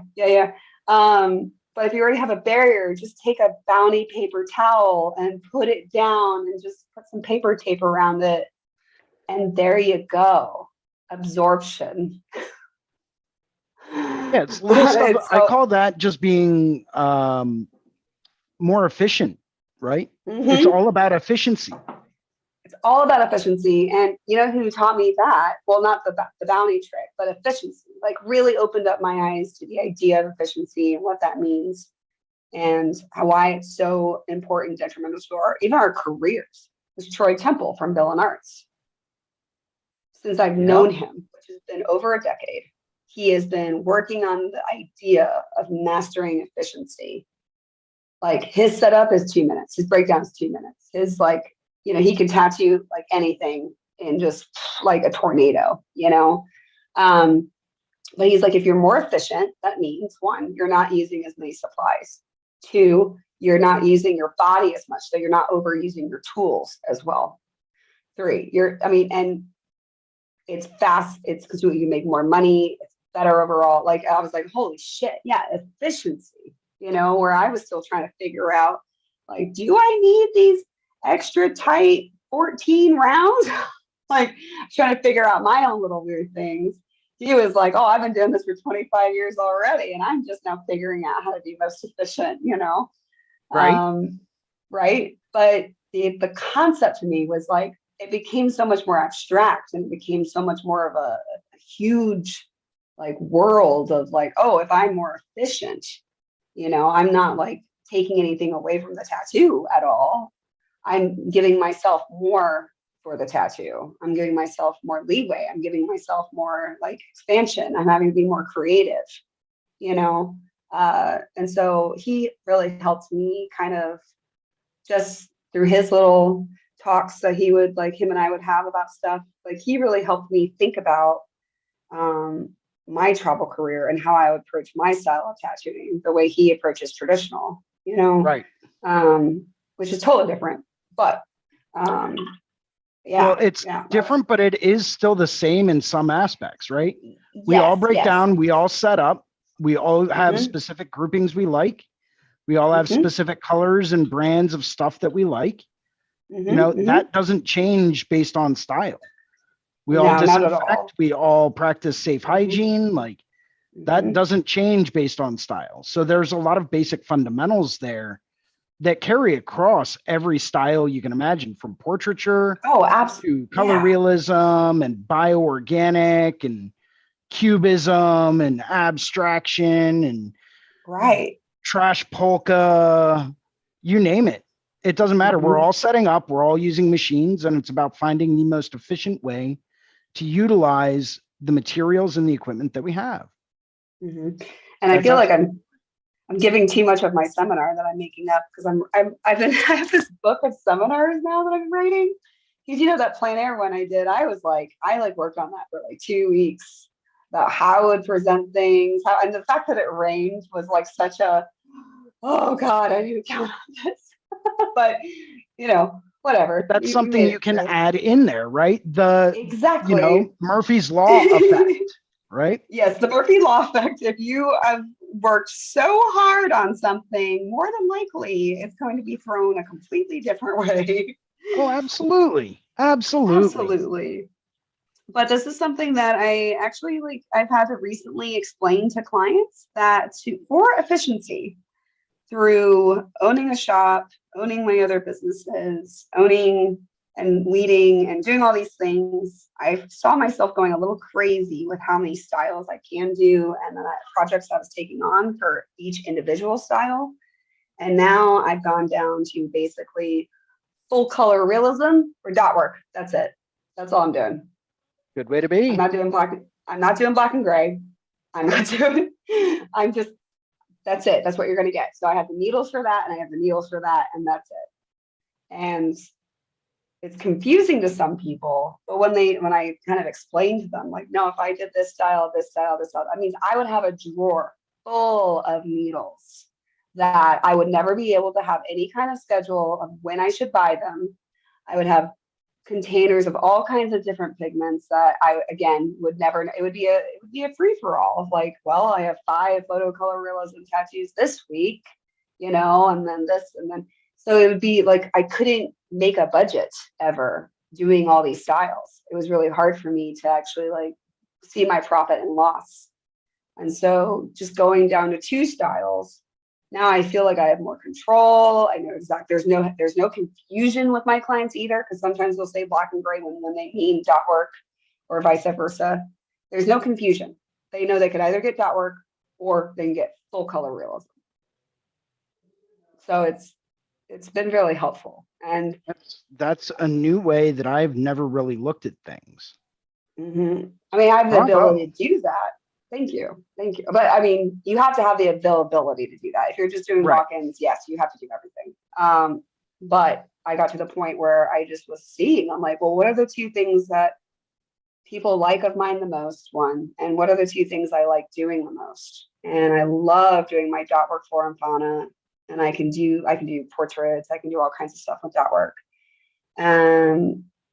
And then I love my packing, my little tight, full color, like space and little stamens on flowers. And I love all that detail, all that texture and monsters. And I love color. I love color play. So I just realized like, that's what I just need to stick to. And that's how I'm going to advertise myself as. And that's what I'm going to go for. And that's it. I'm not going to have any confusion. People will easily be able to look at my portfolio and see, what does she do? And know exactly what I do. So it's even, think of it that way, it's made things more efficient, even having a consultation with people, because I'm not having to figure out all these nuances. I can open one book and like, do you want something that looks like this? Or one book that looks like something like this? Which one? Right. And then I also have a price sheet for that, so I can say, if you want it realism, it'll be around this much. If you want dot work, it'll be around this much. And I can do that just because I simplified and I just made things more efficient. That is absolutely brilliant. Thank you. Wait for my seminar. Oh, I'll be signing up for it. Yeah, I think I actually might do that at the Rubber City convention. We're trying to figure out what seminar to do. Okay. And I feel like so many people do color saturation, and my color saturation is so abstract still. I'm still writing that seminar over again because I'm like, you know what? I actually think about this really abstractly, and I also need to simplify it a little bit more. But yeah, I think like the simplification, the eco-friendly tattoo etiquette, I've got to work on that one. That one's that one's a big one I didn't even think of, but I am teaching it to my apprentice. But that I'm sure, yeah, like, hey, do you want a guest spot overseas? How do you do that? Like, how do you stay at strangers' houses? How do you kidnap their office space for your live painting night and not have them get mad at you? Like, how do you talk to other tatters that you're intimidated of? How do you talk to tattooers that, like you want to learn something from? How do you, like there's approaches to everything. And I think people would be really surprised what those are. Yeah, if you approach something in the appropriate way, Like say I'm talking to Bob Tyrell, right? Because that was a fucking enlightening experience. I had never met him before, you know, and at the end of it, we're sitting down just talking about all types of stuff. You guys were so cute. Yeah. Like he's just a great guy, but I approached it in the right way. Guy. Right. Same. You know? I just approached it like, hey, you're someone that deserves respect. So I'm going to give you obviously the respect you deserve. You've been doing this for a really long time and I appreciate that, you know, but at the same time, like I'm approaching you with confidence to be able to turn around and say, okay, I can see what you're doing. I can see how you're doing it. And I'm asking intelligent questions to learn. Yes, so you're asking intelligent questions. You're letting them know, one, you know who they are. Right. You don't have to, he doesn't have to explain himself. He doesn't have to go through the whole history of, like, if you're going to go up and talk to someone, you better know who the fuck they are. Unless not only who they are, but where they came from. Where they came from, because you don't want to say something stupid. My apprentice learned something really adorable, and I'm going to say this story because she's not here and she's late, so we can talk about her. She got something reframed for me because she broke some glass, and I was like, honey, don't cry over spilled glass, not in this shop. But she got it reglassed for me, and I guess she was talking to the framer, who's super surly all the time, and I love this man. But she was like, oh, she came back, she's like, dude, I learned something today. I was like, what? It's like, I could never say that I'm tired to anyone ever again. I'm like, no, you really shouldn't. I was like, because she said to this guy, he was white hair, the long braid, that's obviously the 60s. Oh, I'm tired. I work 2 jobs. And he goes, Miss, I work 8 days a week and 3 jobs. And I am so much older than you. Shut the fuck up. Yep. Yep. Know your crowd. Know your crowd, know who you're talking to, know what, you know, at least have a brief idea of what their history is. Yes, you know? exactly. Like I knew before I ever talked to Bob that he learned from Tom Renshaw. So I looked into who Tom Renshaw was. And I remember seeing Tom Renshaw's work in tattoo magazines from way back when. Oh, I knew that from before I ever even met him. I knew exactly who I was going to talk to. I knew what they did. I had a brief idea of what they were using and how they were going to use it. You know, I did my homework. Yes. Know their portfolio. It's like any business transaction. You're not going to walk into a room meeting new executives that you could possibly do business with and know nothing about them. Like that's just immaturity on a business level. You know, you walk into that room knowing exactly where they came from. You know something to talk about with them that's interesting because you are there to capture them and make sure that they feel welcomed as well because they've been in this industry for a long ass time and they've had to talk to a lot of jokers. Right. With Bob, though, as an example, I was kind of, I don't think I was off-putting. I don't think he noticed, but I was like in the middle of tattooing when I actually met him and talked to him for the first time. So I knew I was a little like, you know, I was distracted. I was in my own little, I think I was like on Amanda's butt or something. And I knew I was a little short, but I was also like, oh my God, it's Bob Tyrell. So later I hit him up and this is how you redeem yourself because I was like, I did get to like hear what he was saying to people and just like, oh my God, he's so cool. Like he's just the coolest dude in the world. Yes. And so I wrote him later, like, hey, it was really good meeting you. I'm so sorry that I didn't get to like actually like interject with you too much while I was working. And can I just say you're like way cooler than I am? And that was really intimidating in itself. Like, I love your work. I know who you are, but you as a person are just fucking cool. Right? Your leather jacket and your bottle of whiskey. Like, I can't stay up with you because he was like, hey, you want some whiskey? And I'm like, I'm not that cool, man. I'm sorry. Like, I can't keep up. Like, that man sweats rock and roll. Like, really I swear to God, he does. He really does. He's so fucking cool.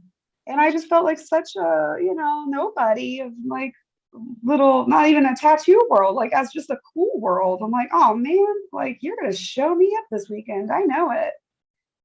Like, yeah, I think the one point in time where I actually took a step back and I was like, whoa, I must have done something right here. was right as he was getting ready to finish up that skull that he was tattooing. He turned around and he looked at me and he asked me, and he's like, I don't know, I think it needs something more. What do you think? Oh yeah. And at first I That's thought the it was a best. trick question, like, The trust begins. wait a minute. Are you just, oh, wait, you actually want to know what I think? Yeah. Yeah. That's awesome. He wouldn't And I was ask unless like, he if wanted she's it. planning on adding on, I'd just do a little drop shadow and call it done, because you don't want to Mhm. jeopardize too much future room. He's like, Oh, see this? I think you're right. I think you're right. Mm-hmm. And so that's what Yeah, he I did. mean, and I think that's why he's cool, because he's humble enough to realize that even youngsters like you and I have a different perspective. Right. And he knows that he doesn't know everything. He knows a lot. He's a great teacher. Like, just in the couple moments of overhearing him, because I don't know, I didn't know if you knew that. I think you saw me, but I was like peering in the back where like everyone was like huddled in that room, and I was just like peering over my head, like, I'm listening. Oh And no, just like I did listening. catch a glimpse of you at one point as I was, finishing up the filming for that. But Yeah, I was just trying to be really quiet and like out of the way, because like everyone has so many questions, and I was like, I'm just going to listen to everyone else's questions because they're asking the same things that I want to know. yeah, it's like sitting But down with the first time I talked to Russ Abbott. When you Mhm. approach him, when you approach anyone that's been doing this for a really long time, you approach them with respect. You understand Yes. that they've been doing this for a while, and well, obviously, be careful who you approach and ask questions to. Yes. There are a lot Yes. of Be dicks out careful. there still, unfortunately. And But there's tests for that. There's oh, tests. there are. Do you know what Troy's Temple's test was for What? figuring out if someone's a dick or not? He would have me go talk to them. Oh no, shit. Yep, because I am a small, young, laughable little girl that loves to laugh and smile and have a good time. So no one would ever think that I tattooed for as long as I have and that I was so much into the business aspect of it as I was. Like, I'm a shark. We all know this. But no one would ever think that. So I'd be almost like incognito. And he would be like, Renee will find out that person's a dick because they will be a dick to her. And he knew I could take it too. So he would just like, hey, go talk to that person real quick. I'm like, okay, fine. And like more times than not, I'm like, Troy, that man's a fucker. Fuck that guy. Or no, they were really nice and gentlemanly with me, and I appreciated them being nice. And they're like, okay, thank you. But there's tricks. Like there's Yep. definitely tricks to find out like who. So that too, if you're even a tattooer that think you're hot shit, be careful who you talk to, because we're tricking you 100% of the time to figure out what your intentions are. That's what I have to say. Oh, and I Mostly. love doing that too. When like you come across someone who thinks they're like absolute hot shit, and you're just Oh my like, God. oh, that's cool. All right, Yeah, cool, bro. have a good day, because you don't know who I Cool. am. You don't know who I know.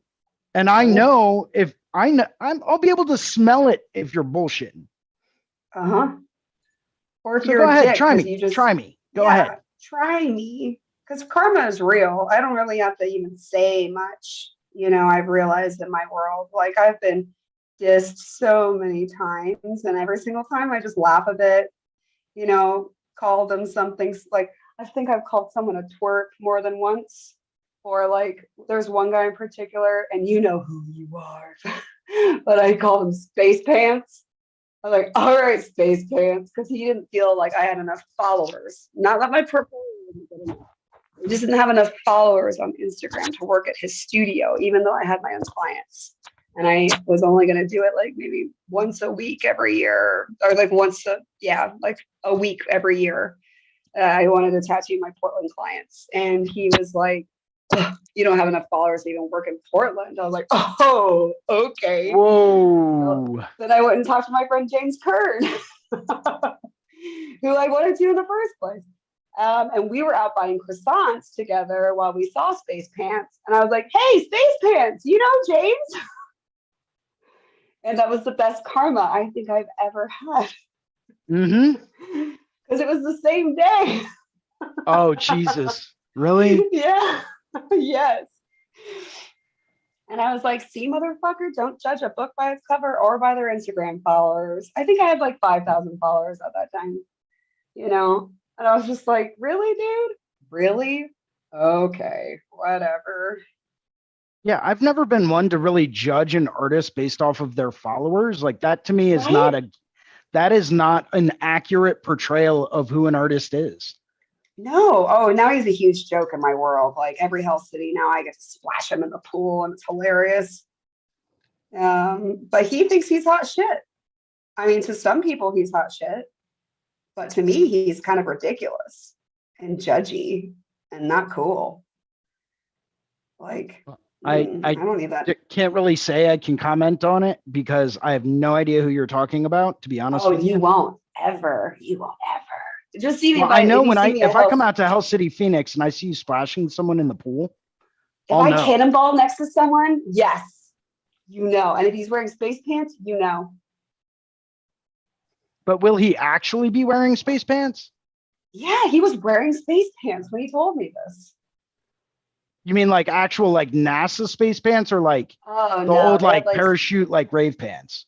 parachute pants that had space all over them. Ah, so like legit space. I mean, they were pretty cool, but I couldn't think of anything else to call them than space pants. But yeah, and you won't see me cannonball ever unless it's next to someone I just think is ridiculous. Like me.